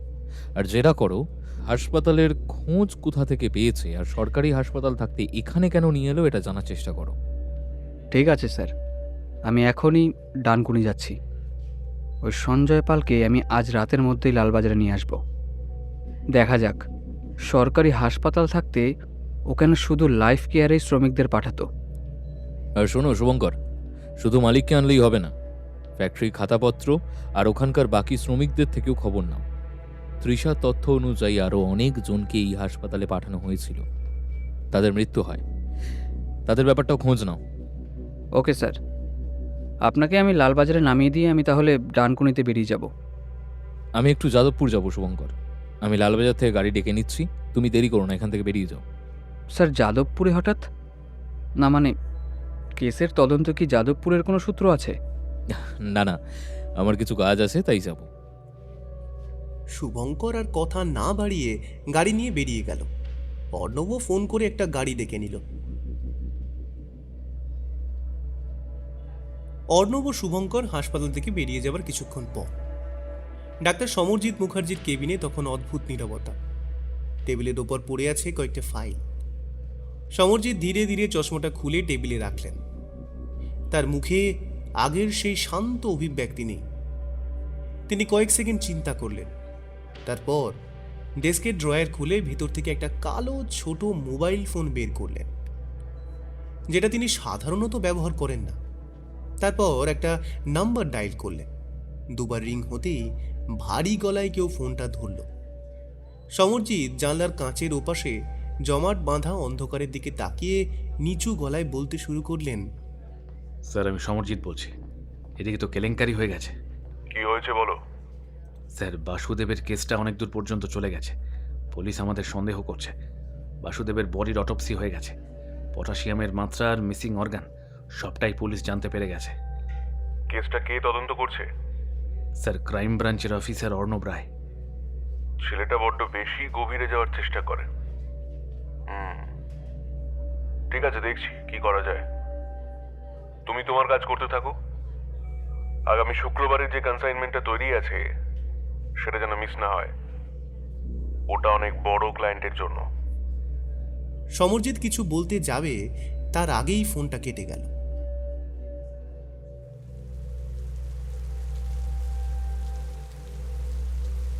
অর্ণব যখন যাদবপুরে পৌঁছালো তখন বৃষ্টির বেগ বেশ বেড়েছে। গাড়িটা একটা পুরনো দোতলা বাড়ির সামনে এসে থামল। দরজার পাশে সাদা ফটকে অজিত সেনগুপ্ত। অর্ণব গাড়ির দরজা খুলে নামতেই ঠান্ডা বৃষ্টির ফোঁটা তার কাঁধে এসে পড়ল। সে তাড়াতাড়ি গাড়ির ভেতর থেকে একটা ছাতা বের করলো, কিন্তু খোলার আগেই ভিজে গেল অনেকটা। বাড়ির গেটটা আধ খোলা ছিল। অর্ণব ধীরে ধীরে গেট ঠেলে ভেতরে ঢুকল। বাড়িটার চারপাশে পুরনো আম আর কাঁঠাল গাছ। অর্ণব কয়েক সেকেন্ড দাঁড়িয়ে বাড়িটার দিকে তাকিয়ে রইল। এই বাড়িতেই বহু বছর আগে সে প্রথম এসেছিল একজন ট্রেনি অফিসার হিসেবে। এই অজিত সেনগুপ্তকেই তো অর্ণব নিজের মেন্টর ভাবে। যখনই কোনো কেস ওকে বেশি ভাবায় তখনই চলে আসে এখানে। তাই আজকেও ও এসেছে এখানে। অর্ণব এগিয়ে গিয়ে কলিং বেল টিপল। ভেতর থেকে কয়েক সেকেন্ড কোনো শব্দ এলো না। তারপর ধীরে ধীরে দরজা খুলল। দরজার সামনে দাঁড়িয়ে আছেন অজিত সেনগুপ্ত। সাদা পাঞ্জাবি, চোখে পাতলা ফ্রেমের চশমা। বয়স হলেও চোখ দুটো এখনো তীক্ষ্ণ। অর্ণবকে দেখে তিনি হালকা হাসলেন। কি ব্যাপার ইয়াং ম্যান, এই বৃষ্টির মধ্যে? আপনার সঙ্গে জরুরি একটা কথা ছিল স্যার। ভেতরে এসো। অর্ণব ঘরে ঢুকল। ঘরটা বইয়ে ভর্তি। দেওয়ালে পুরনো কয়েকটা পুলিশি মেডেল এবং সার্টিফিকেট ফ্রেমে বাঁধানো। চা খাবে? না স্যার, আজ একটু অন্য কারণে এসেছি। কেস? হ্যাঁ, বলো। আজ একটা অদ্ভুত কেস হাতে পেয়েছি। একজন লোক, বাসুদেব পাল, হাসপাতালে মারা গেছে। রিপোর্টে লেখা আছে হার্ট অ্যাটাক, কিন্তু পোস্টমর্টমে পটাশিয়ামের অস্বাভাবিক মাত্রা পাওয়া গেছে। আরেকটা জিনিস, লোকটার শরীর থেকে দুটো অর্গান খুব নিখুঁতভাবে কেটে বার করা হয়েছে। ঘরের ভেতর কয়েক সেকেন্ডের নীরবতা। বাইরে বৃষ্টির শব্দ আরও জোরে শোনা যাচ্ছে। অজিতবাবু ধীরে চশমাটা খুলে টেবিলে রাখলেন। তারপর বললেন, তুমি কি ভাবছো? আমার মনে হচ্ছে এর পেছনে একটা বড় অর্গান পাচার চক্র আছে। হতে পারে। আর এই চক্রের সঙ্গে ওই হাসপাতালের ভেতরে কেউ জড়িত। ঘরের ভেতর আবার কয়েক সেকেন্ডে নীরবতা নেমে এলো। বাইরে বৃষ্টির শব্দ যেন আরো ঘন হয়ে উঠেছে। জানলার কাঁচে টুপটাপ করে জল পড়ছে। অজিতবাবু ধীরে চেয়ারের পিঠে হেলান দিলেন। তার চোখ দুটো স্থির হয়ে আছে অর্ণবের দিকে। হাসপাতালের ভেতরের কেউ? হ্যাঁ স্যার, আজ হাসপাতালে গিয়েছিলাম, ডাক্তারদের সঙ্গে কথাও বলেছি, কিন্তু একটা অদ্ভুত ব্যাপার আমি লক্ষ্য করেছি। কি ব্যাপার? ডেথ সার্টিফিকেটে লেখা হার্ট অ্যাটাক, কিন্তু বডিতে সার্জারির দাগ ছিল। পরিবার প্রশ্ন করায় হাসপাতালের লোক বলেছে ছোট একটা সার্জারি করতে হয়েছে। ছোট সার্জারি? হ্যাঁ, কিন্তু পোস্টমর্টমে দেখা গেছে শরীর থেকে দুটো অর্গান বের করা হয়েছে খুব নিখুঁতভাবে। কোন অর্গান? কিডনি আর লিভার। হাসপাতালের নাম কি? Life care medical centre. এই ধরনের চক্র খুব সংগঠিত হয় অর্ণব। শুধু ডাক্তার না, মর্গের লোক, অ্যাম্বুলেন্স, কখনো কখনো পুলিশ পর্যন্ত জড়িয়ে থাকে। আমি জানি স্যার, তাই জন্যই আপনার কাছে এসেছি। আমার কাছে? হ্যাঁ, এত বড় চক্র হলে কোথাও না কোথাও একটা ভুল হবেই। আপনি তো এরকম অনেক কেস দেখেছেন। একটা কথা মনে রাখবে, অর্গান পাচার চক্র কখনো ছোট হয় না। এর পেছনে থাকে টাকা, প্রচুর টাকা। বাইরে বজ্রপাত হলো। এক মুহূর্তের জন্য ঘরটা আলোয় ভরে উঠল। অজিত আবার বললেন, আর টাকা যেখানে থাকে সেখানে ক্ষমতাও থাকে। ক্ষমতা যত বড়ই হোক স্যার, আইন কিন্তু তার থেকেও বড়। অজিত এবার অর্ণবের দিকে কয়েক সেকেন্ড তাকিয়ে রইলেন। হঠাৎ করেই অর্ণবের ফোনটা বেজে উঠল। অর্ণব অজিতবাবুর দিকে তাকাতে অজিতবাবু ইশারায় ফোন রিসিভ করতে বললেন। অর্ণব দ্রুত হাতে ফোনটা রিসিভ করে কানে ধরল। ওপাশ থেকে শুভঙ্কর বলল, স্যার, সঞ্জয় সাপুইকে তুলে এনেছি। আমার মনে হচ্ছে ব্যাটা কিছু জানে, কিন্তু আমাদের কিছু বলছে না। একটু জামাই আদর করলে হয়তো বলে দেবে। না শুভঙ্কর, আমি কি আগে কথা বলবো, ওকে ইন্টারোগেশন রুমে বসাও, আমি আসছি কিছুক্ষণের মধ্যে। Okay sir. স্যার আমাকে যেতে হবে, একটা সূত্র হাতে এসছে, দেখি ওটা কিভাবে করা যায়। অর্ণব আর দেরি না করে দ্রুত অজিত সেনগুপ্তর বাড়ি থেকে বেরিয়ে পড়ল। একটা ছোট ঘরের মাঝখানে একটা কাঠের চেয়ারে বসে আছে সঞ্জয়। তার সামনে একটা কাঠের টেবিল। ঘরের 3 দিকে সিমেন্টের হলেও একদিকের দেওয়াল জুড়ে বিশাল বড় কাঁচ লাগানো। কাঁচের ওপারে কিছুই দেখা যাচ্ছে না। হঠাৎ করেই দরজা খোলার শব্দে সঞ্জয় চমকে উঠল। দরজা খুলে ভিতরে ঢুকলো অর্ণব আর তার পিছন পিছন শুভঙ্কর। অর্ণব এগিয়ে এসে সঞ্জয়ের উল্টো দিকে চেয়ার টেনে বসল। অর্ণবকে বসতে দেখে সঞ্জয় অস্থিরভাবে বলতে শুরু করলো, স্যার, আমি কিছু করিনি। আমি এই সব ব্যাপারে কিছুই জানি না স্যার। আমাকে কেন এখানে ধরে এনেছেন? সব বলবো, সব বলবো। আগে বলতো একে চিনিস কি না? অর্ণব শুভঙ্করের কাছ থেকে ফাইলটা নিয়ে তার মধ্যে থেকে একটা ছবি বার করে সঞ্জয়ের দিকে এগিয়ে দিল। সঞ্জয় ছবিটা ভালো করে দেখল। অর্ণব সঞ্জয়কে আবার জিজ্ঞাসা করলো, কিরে, চিনিস? হ্যাঁ হ্যাঁ স্যার, এ তো বাসুদেব আমার ফ্যাক্টরিতে কাজ করতো তো। কিন্তু ও ও ও তো কাল মারা গেছে। আমরা সেটা জানি। তুই আগে বল, এত সরকারি হাসপাতাল থাকতে তুই ওই লাইফ কেয়ারে কেন বাসুদেবকে নিয়ে গেলি? আসলে স্যার, আমার ফ্যাক্টরিতে যারা কাজ করে তাদের প্রতি বছর একবার করে মেডিকেল চেক আপ হয়, আর সেই চেক আপ ওই হাসপাতালেই হয়। স্যার, আমার ভাইও ওই হাসপাতালেই কাজ করে, তাই একটু সুবিধা পাই আর কি। তোর ভাই ওই হাসপাতালে কাজ করে? হ্যাঁ স্যার। নাম কি? মদন পাল, ওয়ার্ড বয় স্যার। ওর একটু জানা শোনা আছে তাই আর কি। তা সেই দিন বাসুদেব যখন অসুস্থ হয়ে পড়ে তখন তুই কোথায় ছিলিস? আমি ফ্যাক্টরিতে ছিলাম স্যার। তা হঠাৎ করে পড়ে গিয়ে কিরম যেন করছিল। আমরা তুলে নিয়ে সোজা লাইফ কেয়ার নিয়ে যাই। ভর্তি করার কিছুক্ষণের মধ্যেই বলে হার্ট অ্যাটাক করে নাকি মারা গেছে। আমরা বসুদেবের বাড়ির লোককে খবর দিলাম। ওনারা যতক্ষণ আসেনি আমরা ছিলাম স্যার। ওনারা আসতেই আমরা চলে আসি। তাও কতক্ষণ পর বাসুদেবের বাড়ির লোক এসেছিল? বাসুদেবের বাড়ির লোক আসে যখন, তখন প্রায় রাত 8টা বাজে।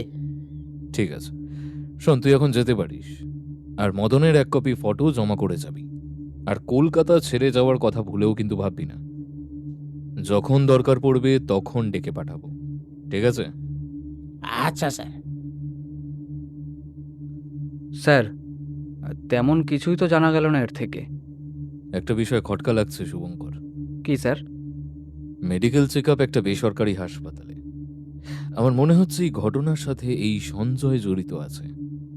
শুভঙ্কর, তুমি সঞ্জয়ের লাস্ট 1 সপ্তাহের কল ডিটেলস বের করো, আর ওর ওপর একটু নজর রাখো। আর লাইফ কেয়ারে এই মদন পাল নামে কোনো ওয়ার্ড বয় আছে নাকি তার খোঁজ নাও। তার সাথেও একটু কথা বলতে হবে। একজন ওয়ার্ড বয় হয়ে কি এমন ফেসিলিটি দিত যার জন্য লাইফ কেয়ারের মতো হাসপাতালে ফ্যাক্টরির সামান্য একজন কর্মচারীকে সেখানে নিয়ে গেল? ওকে স্যার, আমি দেখে নিচ্ছি। ঘড়ির কাঁটা রাত 9টা ছুঁই ছুঁই। লাইফ কেয়ার হাসপাতালের সামনে একটা অটো এসে দাঁড়ালো। অটো থেকে নেমে এলো সাংবাদিক তৃষা দত্ত। অটোর ভাড়া মিটিয়ে সে লাইফ কেয়ার হাসপাতালের পাশে একটা গলির সামনে এসে দাঁড়ালো। চারপাশটা ভালো করে দেখে নিয়ে সে ধীরে ধীরে গলির ভেতরে ঢুকে পড়ল। তৃষার হৃৎপিণ্ডের গতি যেন বেড়ে গেছে। বর্ষার রাত, ঝিরঝিরে বৃষ্টির মাঝে লাইফ কেয়ার হাসপাতালের পেছনের অন্ধকার গলিটা একদম জনশূন্য। একটা বড় কৃষ্ণচূড়া গাছের মোটা গুঁড়ির আড়ালে নিজেকে লুকিয়ে শ্বাস আটকে দাঁড়িয়ে আছে সে, হাতে ধরা মোবাইলের ক্যামেরাটা অন করা, জুম লেন্সটা তাক করা পেছনের ছোট গেটটার দিকে। হঠাৎ শব্দ হলো, ক্যাঁচ ক্যাঁচ করে গেটটা খুলল। টর্চের আলো ফেলে সন্তর্পণে বেরিয়ে এলো একজন। তার হাতে একটা স্টাইরোফোমের ছোট সাদা বাক্স, ঠিক যেমনটা অঙ্গ বা ইনসুলিন পরিবহনের জন্য ব্যবহার করা হয়। লোকটি একবার চারপাশটা দেখে নিল। তৃষা এই সুযোগে কয়েকটা ছবি তুলে নিল লোকটার। অন্ধকার আর বৃষ্টির জন্য ছবির খুব একটা পরিষ্কার না হলেও কাজ চলার মতো হয়ে যাবে। কিছুক্ষণের মধ্যেই একটা সাদা মারুতি ভ্যান এসে গেটের মুখে ইঞ্জিন বন্ধ করে দাঁড়ালো। হেডলাইটের আলো নেভানো। লোকটি দ্রুত পায়ে গিয়ে ভ্যানটির স্লাইডিং দরজা খুলে ভেতরে ঢুকল। ভ্যানটি এক মুহূর্ত দেরি না করে অন্ধকারের বুক চিরে মেইন রোডের দিকে বেরিয়ে গেল। তৃষা দ্রুত তার ডায়েরিতে নোট নিল WB02X3645। অর্ণব নিজের স্টাডি রুমে বসে বিমলের পাঠানো লাইফ কেয়ার হাসপাতালের গত 1 বছরে যে 20টি সন্দেহজনক মৃত্যুর ফাইল ছিল একের পর এক খুঁটিয়ে দেখছিলেন। টেবিলের উপর ফাইলগুলো ছড়ানো। অর্ণব লক্ষ্য করলেন প্রতিটি ফাইলে একটা অদ্ভুত মিল আছে। বেশিরভাগ রোগীর বিকেল বা সন্ধ্যায় ভর্তি হয়েছে। সবকটিতেই বড় বড় অক্ষরে লেখা কার্ডিয়াক অ্যারেস্ট। প্রতিটিতেই দস্তখত করেছেন ডাক্তার সমরজিৎ মুখার্জি। অর্ণব একটা লাল মার্কার দিয়ে প্রতিটি ফাইলের তারিখগুলো গোল করতে শুরু করলেন। হঠাৎ তাঁর হাতটা থেমে গেল। তারিখগুলোর মধ্যে একটা গাণিতিক ছন্দ আছে। প্রতি মাসের 2য় এবং 4র্থ শুক্রবার ও শনিবার এই দিনগুলোতেই মৃত্যুগুলো বেশি হয়েছে। অর্ণব দ্রুত হাতে বাসুদেবের কেস ফাইলটায় চোখ বোলাল। কাল তো শুক্রবার গেছে, তার মানে আজকেও কি কোনো... অর্ণবের চিন্তা মাঝপথেই থেমে গেল ফোনের নোটিফিকেশনের শব্দে। অর্ণব ফোনের দিকে তাকাতেই তার কপালে ভাঁজ পড়ল। তৃষার মেসেজ। এত রাতে তৃষার মেসেজ? কি ব্যাপার? কথাটা ভেবে অর্ণব ফোনের হোয়াটসঅ্যাপ খুলে তৃষার নাম্বারে গেল। অর্ণব দেখল তৃষা একটা ছবি আর একটা নাম্বার পাঠিয়েছে। নাম্বারটা দেখে মনে হচ্ছে কোনো গাড়ির নাম্বার। অর্ণব কয়েক সেকেন্ড স্ক্রিনের দিকে তাকিয়ে রইল। ছবিটা খুলতেই তার চোখ সরু হয়ে গেল। বৃষ্টি ভেজা অন্ধকার জায়গা, একটা লোহার গেটের সামনে বছর 26-এর ছেলে দাঁড়িয়ে আছে। মুখটা সার্জিক্যাল মাস্কের ঢাকা। মুখটা স্পষ্ট বোঝা যাচ্ছে না। ছেলেটির হাতে থাকা বাক্সটা দেখে অর্ণবের বুঝতে বাকি রইল না বাক্সটিতে কি আছে। সাথে সাথে অর্ণব চমকে উঠল, এই ছবি তৃষা কোথা থেকে পেল। অর্ণব দ্রুত হাতে তৃষার নাম্বার ডায়াল করে। 2বার রিং হতেই ফোন রিসিভ হলো। হ্যালো, কোথায় আপনি? স্যার, আমি লাইফ কেয়ার হসপিটালের পিছনে। এখানে একটা কিছু হচ্ছে। আপনি ওখানে কি করছেন? আপনি কি পাগল হয়ে গেছেন নাকি? এটা কোনো রিপোর্টিং না তৃষা, এটা খুব ডেঞ্জারাস অপারেশন। দেখুন, আমি জানি আপনি সাংবাদিক আর আপনি আমাদের অনেক হেল্পও করেছেন, কিন্তু এখন যেটা করছেন সেটা কিন্তু লাইফ রিস্ক হয়ে যাচ্ছে। আমাদের কাজটা আপনি আমাদের করতে দিন। আপনি প্লিজ বাড়ি ফিরে যান। এই কেসটা এবার পুলিশের উপর ছেড়ে দিন। পুলিশের কাজ? যত আপনারা দেরি করবেন তত ওরা ওই নিরীহ মানুষগুলোকে খুন করে দেবে। আমি বুঝতে পারছি, কিন্তু আপনি লাইফ রিস্ক নিচ্ছেন। এর পেছনে অনেক বড় বড় মাথা থাকতে পারে। ওরা যদি একবার বুঝে যায় আপনি ওদের পেছনে এইভাবে পড়ে আছেন, তাহলে ওরা কিন্তু আপনাকে ছেড়ে দেবে না। তাই বলছি, আপনি ফিরে আসুন। আর যে ছবিটা আপনি পাঠিয়েছেন সেটা নিয়ে কাল সকালে আমরা দেখব কি করা যায়। গাড়ির নাম্বারটাও আছে, তো আশা করছি খুব শিগগিরই এই কেসটা সলভ করতে পারবো। ঠিক আছে, আমার কাজ আমি করে দিয়েছি। বাকিটা আপনারা দেখে নিন। কথাটা বলে তৃষা ফোন কেটে দিল। অর্ণব ছোট একটা নিঃশ্বাস ফেলে নিজের মনে মনে বলল, মহিলা দেখছি পুলিশদেরও হার মানাবে। অর্ণব দ্রুত হাতে গাড়ির নাম্বারটা বিমলকে সেন্ড করে মেসেজ লিখল। এই গাড়িটার পুরো ডিটেলস আমার চাই, অ্যাজ সুন অ্যাজ পসিবল। পরদিন সকাল হতেই শুভঙ্কর আর অর্ণব পৌঁছে গেল লাইফ কেয়ার হাসপাতালে। গেট দিয়ে ঢুকতেই শুভঙ্কর নিচু গলায় বলল, স্যার, কাল যে ওয়ার্ড বয়টি আমাদের কথা শুনছিল এ তো সেই ছেলেটা। এই তার মানে সঞ্জয়ের ভাই মদন। এই তাহলে বলেছিল বাসুদেবকে এই হাসপাতালে নিয়ে আসতে। দেখি একটু আমাদের কি ফেসিলিটি দেয়। অর্ণব সোজা রিসেপশনের সামনে গিয়ে দাঁড়ালো, আইডি কার্ডটা টেবিলের উপর রাখলো। ক্রাইম ব্রাঞ্চ, আমরা কিছু ইনফরমেশন চাই। বলুন স্যার, কি জানতে চান? মদন পাল এই হাসপাতালের ওয়ার্ড বয়, তার সাথে আমরা একটু দেখা করতে চাই। একটু অপেক্ষা করুন, আমি ডেকে পাঠাচ্ছি। অর্ণব মাথা নেড়ে সম্মতি জানাতে রিসেপশনের মেয়েটি অন্য একটা ওয়ার্ড বয়কে ডেকে মদনকে ডেকে দেওয়ার পরামর্শ দিল। প্রায় মিনিট 10 পর মদন ওদের সামনে এসে দাঁড়ালো। স্যার, আমাকে খুঁজছিলেন? হ্যাঁ, তোমাকেই খুঁজছিলাম। তুমি সঞ্জয় সাপুয়ের ভাই, তাই তো? হ্যাঁ স্যার। অর্ণব দেখলো মদনের হাতে একটা রোলেক্সের হাত ঘড়ি। ঘড়িটার দাম কম করে 3 থেকে 4 লাখ টাকা হবে। সামান্য একটা ওয়ার্ড বয়ের হাতে রোলেক্সের ঘড়ি? বাবা, ব্যাপারটা তো ঠিক সুবিধা লাগছে না। কেন স্যার, কি হয়েছে? হয়েছে তো অনেক কিছুই। সরকারি হাসপাতালে তো বিনা পয়সায় চিকিৎসা হতো, এখানে তো অনেক খরচ। স্যার, সরকারি হাসপাতালের যা ভিড়, ওখানে কি আর যত্ন পাওয়া যেত? তাই ভাবলাম এখানে ভালো ডাক্তার আছে, বাসুদেব বেঁচে যাবে। আমি সেই ভেবেই এখানে আনতে বলেছিলাম। আর ওর তো এই হাসপাতালের কার্ডও করা আছে, তাই আরও সুবিধা হতো আর কি। যেদিন বাসুদেব পাল মারা যান সেই দিন তুমি কোথায় ছিলে? হাসপাতালেই ছিলাম স্যার। কোনো রকম সন্দেহজনক কিছু দেখেছো? মানে বাসুদেবের কোনো অপারেশন হয়েছে কিনা, বা ওকে অন্য কোথাও নিয়ে যাওয়া হয়েছিল কিনা? না স্যার, তেমন তো কিছু হয়নি। তার কিছুক্ষণ পরেই শুনছি নাকি মারা গেছে। বাসুদেবের শরীরের ওপর পটাশিয়াম পাওয়া গেছে, আর শরীর থেকে 2টো অর্গান খুব যত্ন করে বার করে নেওয়া হয়েছে। এই জল কিন্তু অনেক দূর পর্যন্ত যাবে। যদি তুমি কিছু জেনে থাকো তাহলে আমাদের বলো, আর যদি আমরা কোনোভাবে খোঁজ পাই তুমি এর মধ্যে জড়িত, তাহলে সেটা তোমার জন্য কিন্তু ভালো হবে না মদন। আমি সত্যি কিছু জানি না স্যার। জানলে কেন আপনাদের বলবো না বলুন? হ্যাঁ, তাও ঠিক ঠিক ঠিক ঠিক আছে, আমরা এখন আসি। হ্যাঁ, পরে দেখা হবে। শুভঙ্কর, চলো ফেরা যাক। এখানে তেমন কিছুই তো পেলাম না। গাড়িতে বসে গাড়ি স্টার্ট দিতে দিতে শুভঙ্কর বলল, স্যার, মদন কিন্তু সবটা জানে। ওর কথা শুনেই মনে হচ্ছে আপনি ওকে চেপে ধরলে ও সবটা বলে দিত।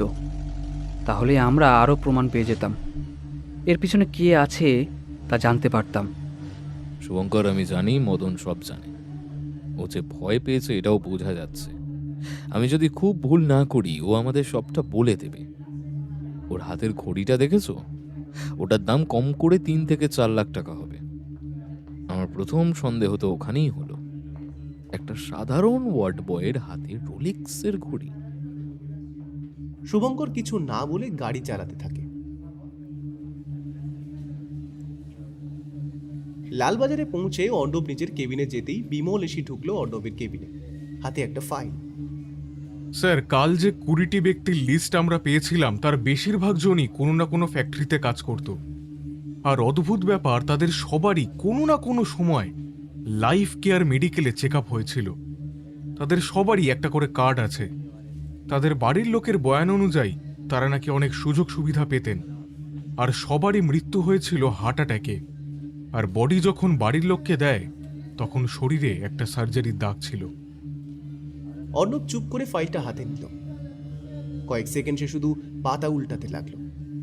প্রতিটা নাম, প্রতিটা রিপোর্ট, সবকিছু যেন একই গল্প বলছে। সবাই হার্ট অ্যাটাক, আর সবার শরীরে সার্জারি দাগ। হ্যাঁ স্যার, আর একটা জিনিস, ওই কার্ডগুলোতে লেখা আছে life care health benefit scheme, free check up, ওষুধ, এমনকি কিছু ক্ষেত্রে ইন্স্যুরেন্সের সুবিধাও। মানে গরিব মানুষদের টার্গেট করা হয়েছে। প্যাটার্নটা পরিষ্কার। Target low income group, free medical সুবিধা দিয়ে ট্রাস্ট তৈরি, আর নিয়মিত রিপোর্ট, মানে ওদের শরীরে সব ডেটা ওদের কাছে ছিল। তারপর হার্ট অ্যাটাক দেখিয়ে মৃত্যু। আর আপনি যে কাল গাড়ির নাম্বারটা দিয়েছিলেন সেটি ভুয়ো। নাম্বারটা কোনো রেজিস্টার্ড গাড়ির সঙ্গে ম্যাচ করছে না, মানে নাম্বার প্লেটটা ফেক। এটাই তো আশা করেছিলাম। এত বড় একটা চক্র চালাচ্ছে, এত কাঁচা কাজ করবে তো না। কিন্তু আমাদের কাছে অকাঠ্য প্রমাণ তো নেই যে আমরা হাসপাতালে রেড করব। ওদের কথার মাঝেই শুভঙ্কর এসে ঢুকলো অর্ণবের কেবিনে। স্যার, সঞ্জয়ের ফোন নাম্বারের কল লিস্টটা বের করেছি। এখানে একটা নাম্বার খুব কমন, আর যেদিন বাসুদেব মারা যায় সেদিন ঠিক সন্ধেবেলায় এই নাম্বার থেকে একটা ফোন এসেছিল সঞ্জয়ের কাছে। নাম্বারটার ডিটেলস বার করেছি। এটার আইপি অ্যাড্রেস লাইফ কেয়ার হাসপাতালের কাছাকাছি দেখাচ্ছে স্যার। দেখাও নাম্বারটা। শুভঙ্কর কাগজটা এগিয়ে দিল।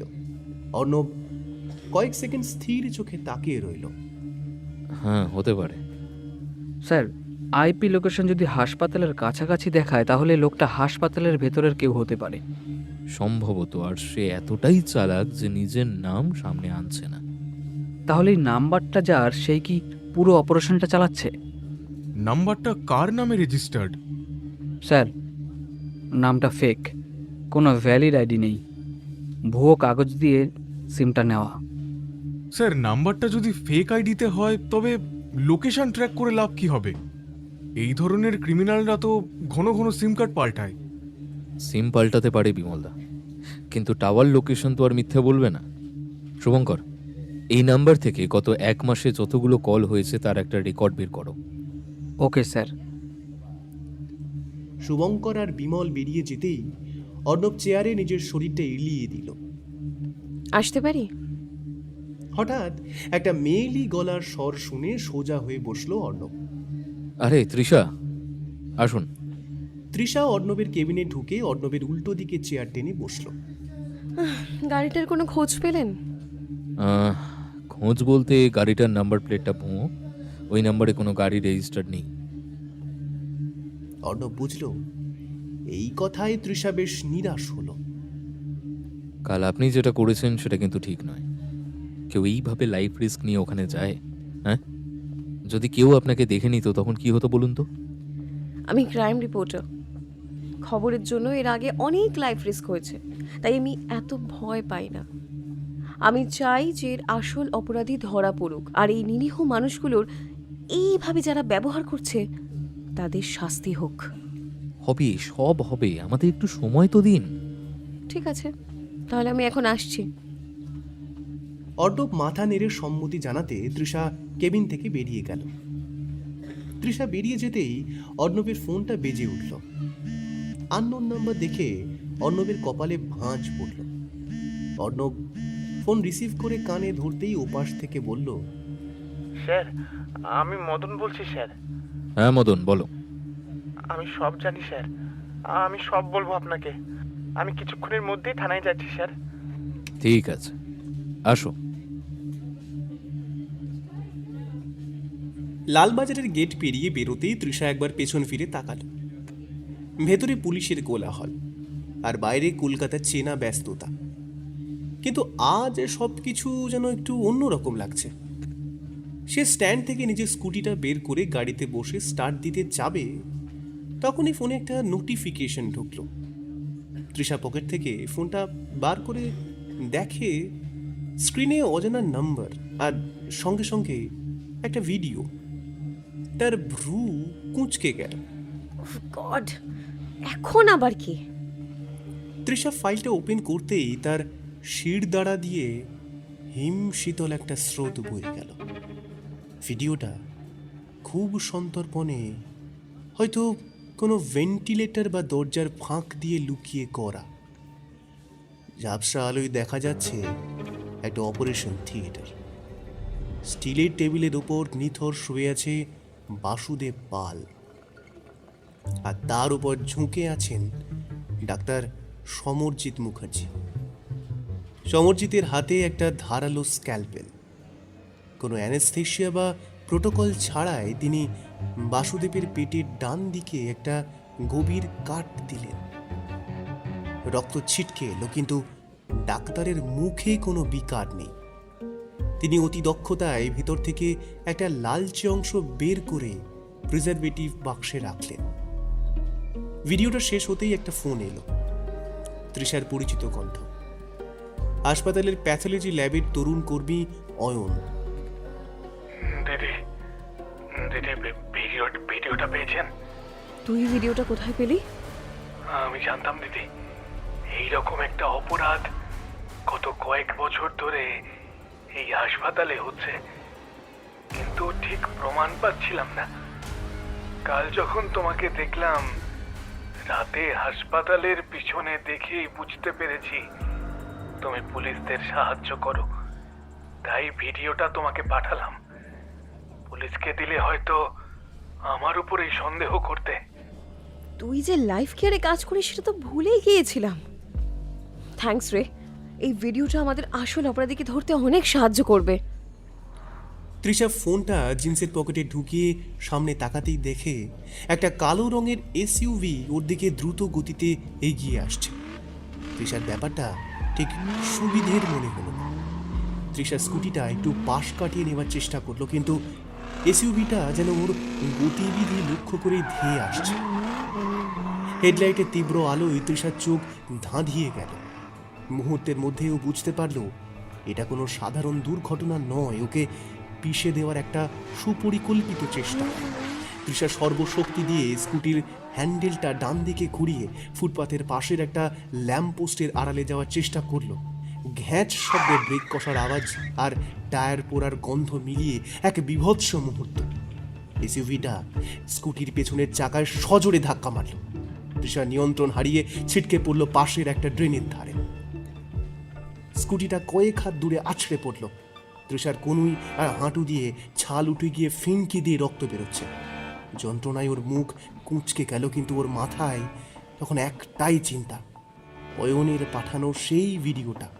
ও দ্রুত পকেটে হাত দিয়ে দেখলো ফোনটা অক্ষত আছে।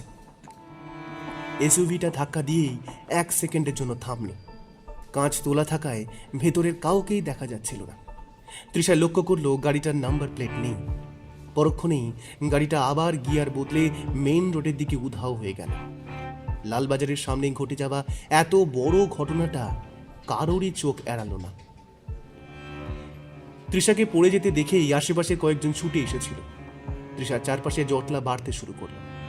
কেউ ওর স্কুটিটা তোলার চেষ্টা করছে, কেউ আবার জল নিয়ে এগিয়ে এসেছে। যন্ত্রণায় তৃষার চোখ ঝাপসা হয়ে আসছিল, কিন্তু ওর সমস্ত স্নায়ু তখন সজাগ।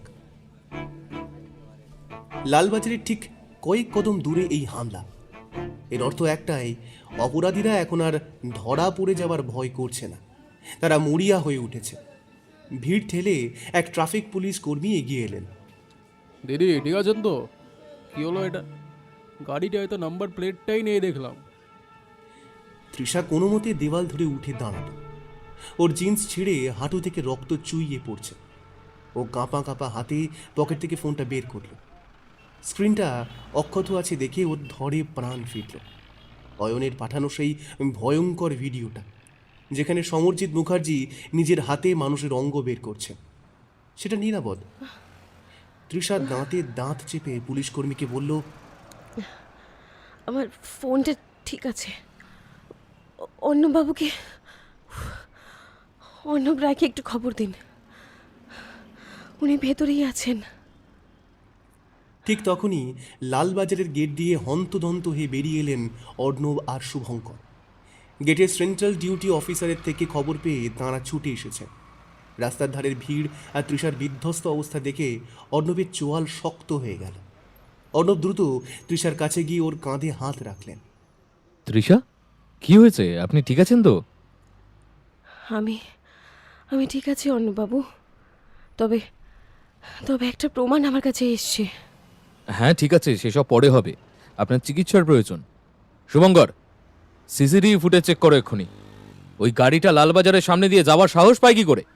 আর কন্ট্রোল রুমে বলো পুরো শহরে সিসিটিভি ফুটেজ চেক করতে। নাম্বার প্লেট নেই এমন কালো এসইউভি যেখানেই দেখা যাবে যেন ইন্টারসেপ্ট করা হয়। আর গাড়ি বের করো, হসপিটাল যেতে হবে। লাইফ কেয়ার হাসপাতালের 4 তলায় নিজের কেবিনের আলো নিভিয়ে জানলার কাঁচের উপাশে তাকিয়েছিলেন ডাক্তার সমরজিৎ মুখার্জি। বাইরে বৃষ্টির ঝাপটায় কলকাতা শহরটা ঝাপসা দেখাচ্ছে। টেবিলের উপর রাখা সেই পুরনো বার্নার ফোনটা নীল আলোয় জ্বলে উঠল। সমরজিৎ এক মুহূর্ত দেরি না করে ফোনটা কানে তুললেন। ওপাশে শ্মশানের মতো নিস্তব্ধতা। স্যার, মেয়েটাই একটুর জন্য বেঁচে গেল স্যার। লালবাজারের ঠিক সামনেই অপারেশনটা হয়েছিল, কিন্তু ও শেষ মুহূর্তে স্কুটিটা ঘুরিয়ে নিয়েছে।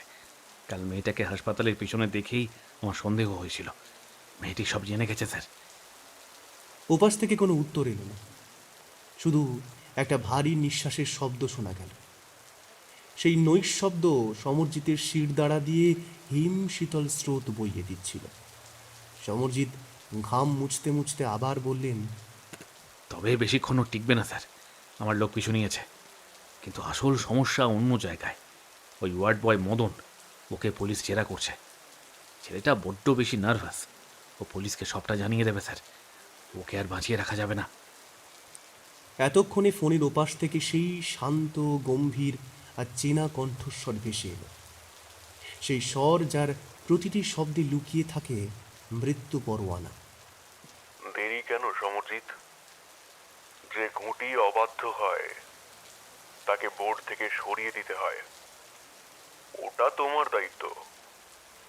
আজ রাতেই যেন মদন পালের ফাইলটা বন্ধ হয়ে যায়।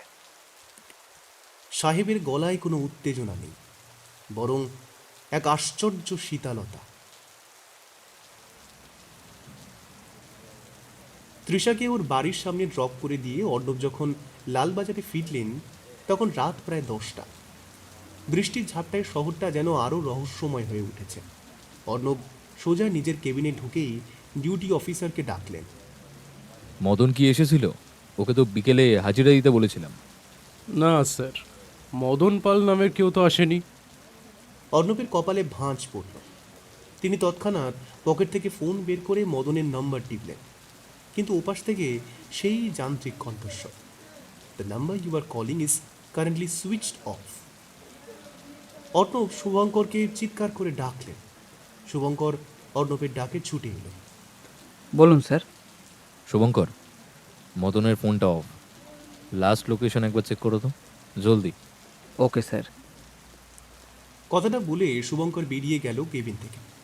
শুভঙ্কর বেরিয়ে যেতেই অর্ণব তৃষার পাঠানো সেই ভিডিওটা ল্যাপটপে চালালেন।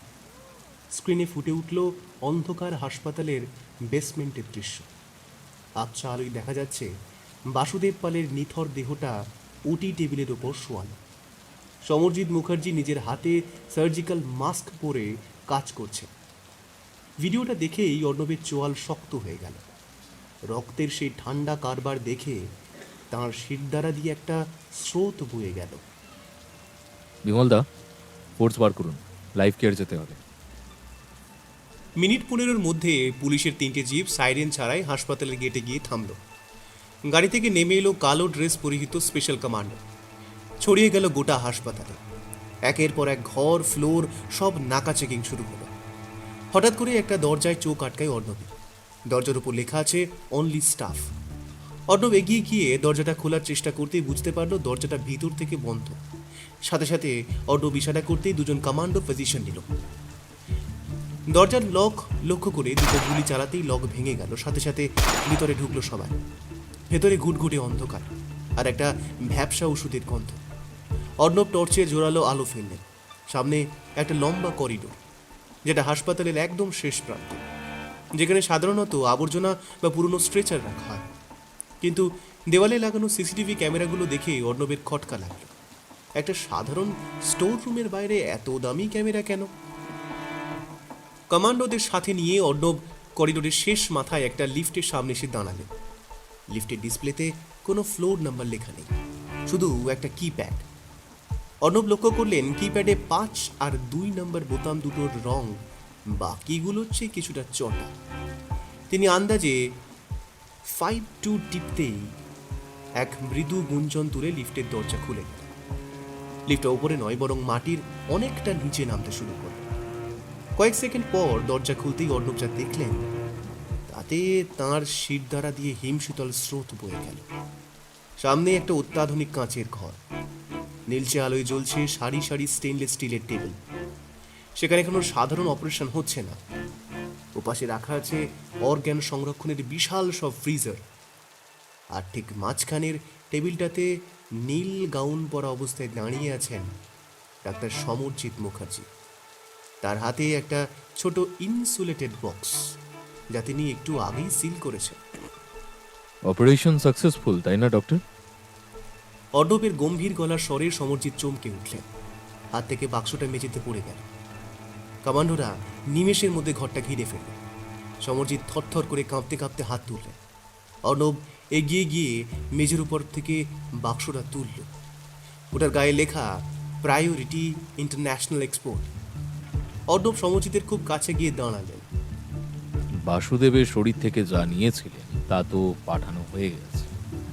আজকের এই পার্সেলটা কার জন্য? আর মদন কোথায়? ওর মুখ বন্ধ করতে ওকেও কি এই টেবিলে শুয়ে দিয়েছিলেন নাকি? আমি শুধু ইনস্ট্রাকশন ফলো করি স্যার। আমাকে ফাঁসানো হচ্ছে।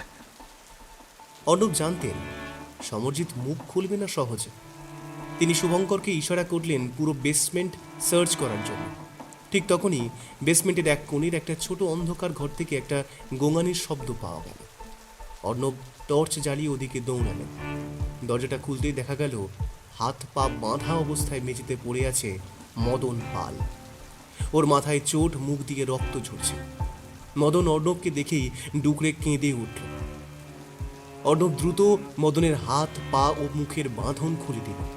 মুখের বাঁধন খুলে দিতেই মদন হাপুস নয়নে কাঁদতে কাঁদতে সমরজিতের দিকে আঙুল তুলে বলল, ডাক্তারবাবু, ডাক্তারবাবু সব জানে স্যার। আজ রাতে আমাকে শেষ করে দেওয়ার কথা ছিল। আমি আপনাদের সবটা বলে দেব বলে থানায় যাচ্ছিলাম।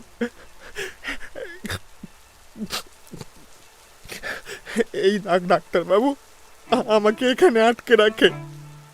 শুভঙ্কর, সমরজিৎকে গাড়িতে তোলো আর এই ল্যাবটা সিল করো।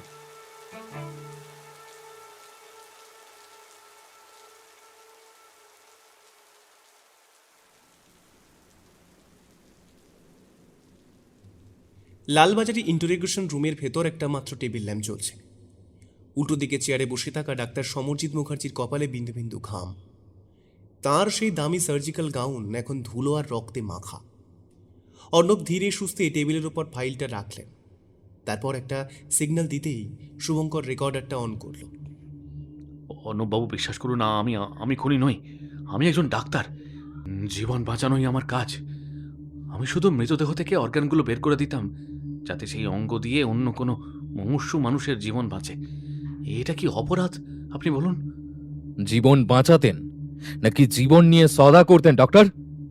বাসুদেব পালের মতো সুস্থ মানুষকে ইচ্ছাকৃতভাবে পটাশিয়াম ইনজেক্ট করে দিয়ে মেরে ফেলাটা আপনার জীবন বাঁচানোর ফর্মুলা?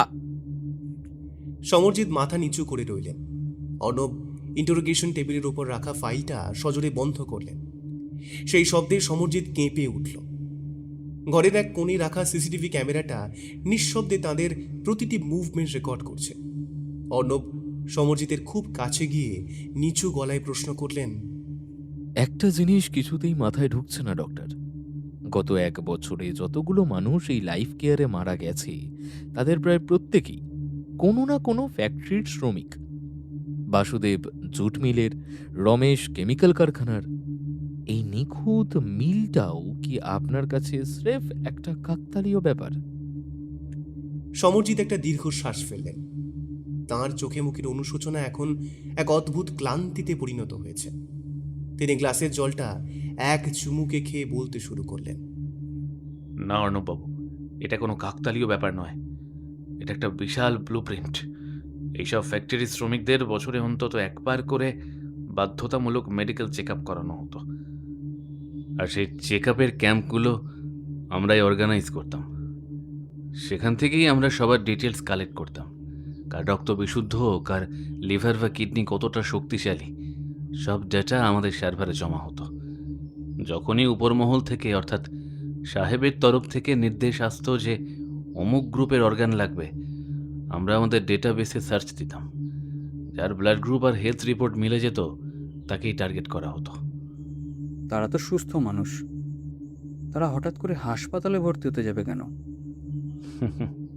সেখানেই ছিল আসল খেলা। ওই ফ্যাক্টরির ডাক্তার বা সুপারভাইজাররা আমাদের সাথে হাত মিলিয়েছিল। টার্গেট করা শ্রমিককে বলা হতো যে তার চেক আপ রিপোর্টে কিছু সমস্যা আছে, তাকে একটা ভিটামিন বা টনিকের নাম করে বিশেষ এক ধরনের ওষুধ দেওয়া হতো। বলা হতো এটা 7 দিন টানা রাতে খাওয়ার পর খেতে হবে। কি ওষুধ ছিল ওটা? ওটা ছিল একটা স্লো পয়জন আর বিটা ব্লকারের মিশ্রণ। 7 দিন খাওয়ার পর ওই ব্যক্তির শরীরের ভেতরটা ধীরে ধীরে ভেঙে পড়তো, হার্টবিট ইরেগুলার হয়ে যেত, শ্বাসকষ্ট শুরু হতো, আর তখনই ফ্যাক্টরির অ্যাম্বুলেন্সে করে সোজা নিয়ে আসা হতো আমাদের এই লাইফ কেয়ারে। বাইরে থেকে মনে হতো লোকটা হঠাৎ করে অসুস্থ হয়ে পড়েছে, কিন্তু আসলে তাকে মারার প্রস্তুতি আমরা 1 সপ্তাহ আগেই সেরে রাখতাম। তার মানে আপনারা শুধু অঙ্গ চুরি করতেন না, দিনের পর দিন ঠান্ডা মাথায় একজন সুস্থ মানুষকে মৃত্যুর দিকে ঠেলে দিতেন। এই পৈশাচিক বুদ্ধির পেছনে কে আছে ডক্টর? ওই ফ্যাক্টরির মালিকরা নাকি স্বয়ং ওই সাহেব? সাহেবই সব ঠিক করতেন, আমরা শুধু নির্দেশ পালন করতাম। বাসুদেবকে ওভাবেই আনা হয়েছিল স্যার। ওর রিপোর্ট ছিল একদম পারফেক্ট। বিদেশের এক বড় ক্লায়েন্টের সাথে ওর অর্গান প্রোফাইল মিলে গিয়েছিল, তাই ওকে আর বাঁচতে দেওয়া হলো না। হঠাৎ করে ইন্টারোগেশন রুমের দরজা খুলে ভিতরে ঢুকলো শুভঙ্কর। স্যার, সমরজিৎ মুখার্জির কেবিন থেকে আমরা এই ফোনটা পেয়েছি। অর্ণব দেখল একটা ছোট কালো রঙের ফোন। অর্ণব ফোনটা নিয়ে টেবিলের ওপর রেখে সমরজিতের দিকে তাকিয়ে বলল, এই ফোনটা দিয়ে কি সাহেবের সঙ্গে যোগাযোগ করতেন? সমরজিৎকে চুপ করে থাকতে দেখে অর্ণব টেবিলের ওপর চাপড় মেরে বলল, চুপ করে থাকবেন না মিস্টার মুখার্জি, আমার উত্তর চাই। Answer me. সমরজিৎ আঁতকে উঠলেন। টেবিলের ওপর অর্ণবের সজোরে মারা চটটা যেন এই নিস্তব্ধ ঘরের ভেতর বজ্রপাতের মতো শোনাল।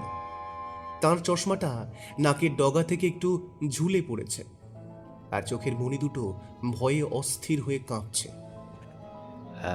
হ্যাঁ স্যার, এই ফোনটাই সেই যোগসূত্র। সাহেব যখনই কোনো নতুন টার্গেট বা চালানের নির্দেশ দিতেন, এই ফোনেই কল আসতো। অর্ণব ফোনটা হাতে নিলেন। পুরনো আমলের একটা সাধারণ বাটন ফোন, যাতে জিপিএস ট্র্যাক করা অসম্ভব। তারপর শুভঙ্করের দিকে তাকিয়ে বলল, এর কল ডিটেলস বের করো। শুভঙ্কর ফোনটা নিয়ে ইন্টারোগেশন রুম থেকে বেরিয়ে গেল। কিছুক্ষণ পর ফিরে এসে বলল, স্যার, ঘন্টা 4 আগেই নাম্বারটায় শেষ ফোন এসেছিল। এটার আইপি অ্যাড্রেস দেখাচ্ছে যাদবপুরে। আর একটা ব্যাপার স্যার, সঞ্জয়ের ফোনের কল ডিটেলসে যে নাম্বারটি আমরা কমন পেয়েছিলাম, সেটাই সমরজিৎ মুখার্জির এই ফোনের নাম্বার। শুভঙ্কর, এই ফোনের বাকি কন্ট্যাক্টগুলো ইমিডিয়েটলি চেক করো। আমার ধারণা গত 1 বছরে যেসব ফ্যাক্টরির কর্মচারীরা মারা গেছে তাদের নাম্বার বা তাদের সুপারভাইজারদের নাম্বারও এখানে থাকবে। যারা অর্গান পাচারে যুক্ত তাদের সবার ডেটা এই ছোট ফোনটাতেই আছে। অর্ণব নিজের রিভলভারটা চেক করে কোমরে গুঁজলেন। গাড়ি বের করতে বলো শুভঙ্কর, এই নরকের খেলা আজকে রাতেই শেষ করতে হবে। বৃষ্টির ঝাপটায় কলকাতা শহরটা তখন ঝাপসা।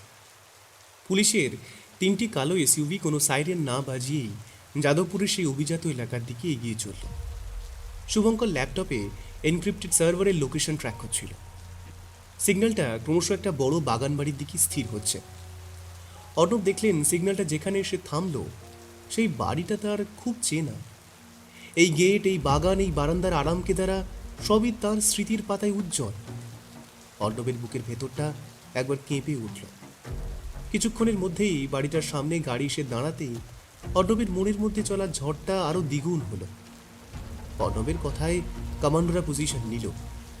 অর্ণব লাথি মেরে সদর দরজা খুলতেই দেখলেন ড্রয়িং রুমে নরম আলো জ্বলছে, গ্রামোফোনে একটা ধ্রুপদী সুর বাজছে, আর ইজি চেয়ারে বসে শান্তিতে বই পড়ছেন এক বৃদ্ধ। তিনি অর্ণবের প্রিয় মেন্টর, প্রাক্তন পুলিশ কমিশনার অজিত সেনগুপ্ত, যার হাত ধরে অর্ণব পুলিশ লাইনে যোগ দিয়েছিলেন, যাকে তিনি নিজের বাবার মতো সম্মান করেন, যিনি অর্ণবকে অপরাধ তত্ত্ব শিখিয়েছেন, যার হাত ধরে অর্ণব আজ লালবাজারের দুদে অফিসার, সেই অজিত সেনগুপ্ত আজ এক বিশাল আন্তর্জাতিক অঙ্গপাচার চক্রের মাস্টার মাইন্ড। অর্ণবের হাতের রিভলভারটা থরথর করে কাঁপতে লাগলো। আপনি সেই সাহেব? আপনি এই পুরো চক্রটা চালাচ্ছেন? রিভলভারটা নামিয়ে রাখো অর্ণব। তুমি তো জানো আমি কোনোদিন হিংসায় বিশ্বাস করি না। আমি শুধু একটা সিস্টেম তৈরি করেছি, দ্যাটস ইট। সিস্টেম? সুস্থ শ্রমিকদের বিষ দিয়ে মেরে তাদের কিডনি লিভার চুরি করাটাকে আপনি আপনি সিস্টেম বলছেন স্যার? আপনি তো রক্ষক ছিলেন, আপনি আপনি ভক্ষক হলেন কবে? সুস্থ মানুষগুলোকে আপনি খুন করলেন। অজিতবাবু শান্তভাবে উঠে দাঁড়ালেন। তার চোখে কোনো অনুশোচনা নেই, বরং এক অদ্ভুত স্থিরতা। খুন না অর্ণব, ওটাকে ট্রান্সফরমেশন বলে। তুমি জানো প্রতিদিন এদেশে কত হাজার মানুষ স্রেফ একটা অর্গানের অভাবে ধুঁকে ধুঁকে মারা যায়, আর অন্যদিকে এই শ্রমিকরা ফ্যাক্টরির বিষ খেয়ে এমনিও মরছে।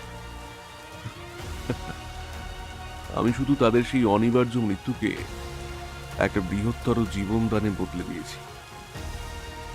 একজনের মৃত্যুতে যদি 5 জন মানুষ সুস্থ হয়ে বাঁচে, তবে তাকে অপরাধ বলবে নাকি সমাজসেবা? জীবন বাঁচানোর অধিকার আপনাকে কে দিয়েছে স্যার? আপনি আইন ভেঙেছেন, আপনি বিশ্বাস ভেঙেছেন। আইন বইয়ের পাতায় ভালো লাগে অর্ণব, বাস্তবে নয়।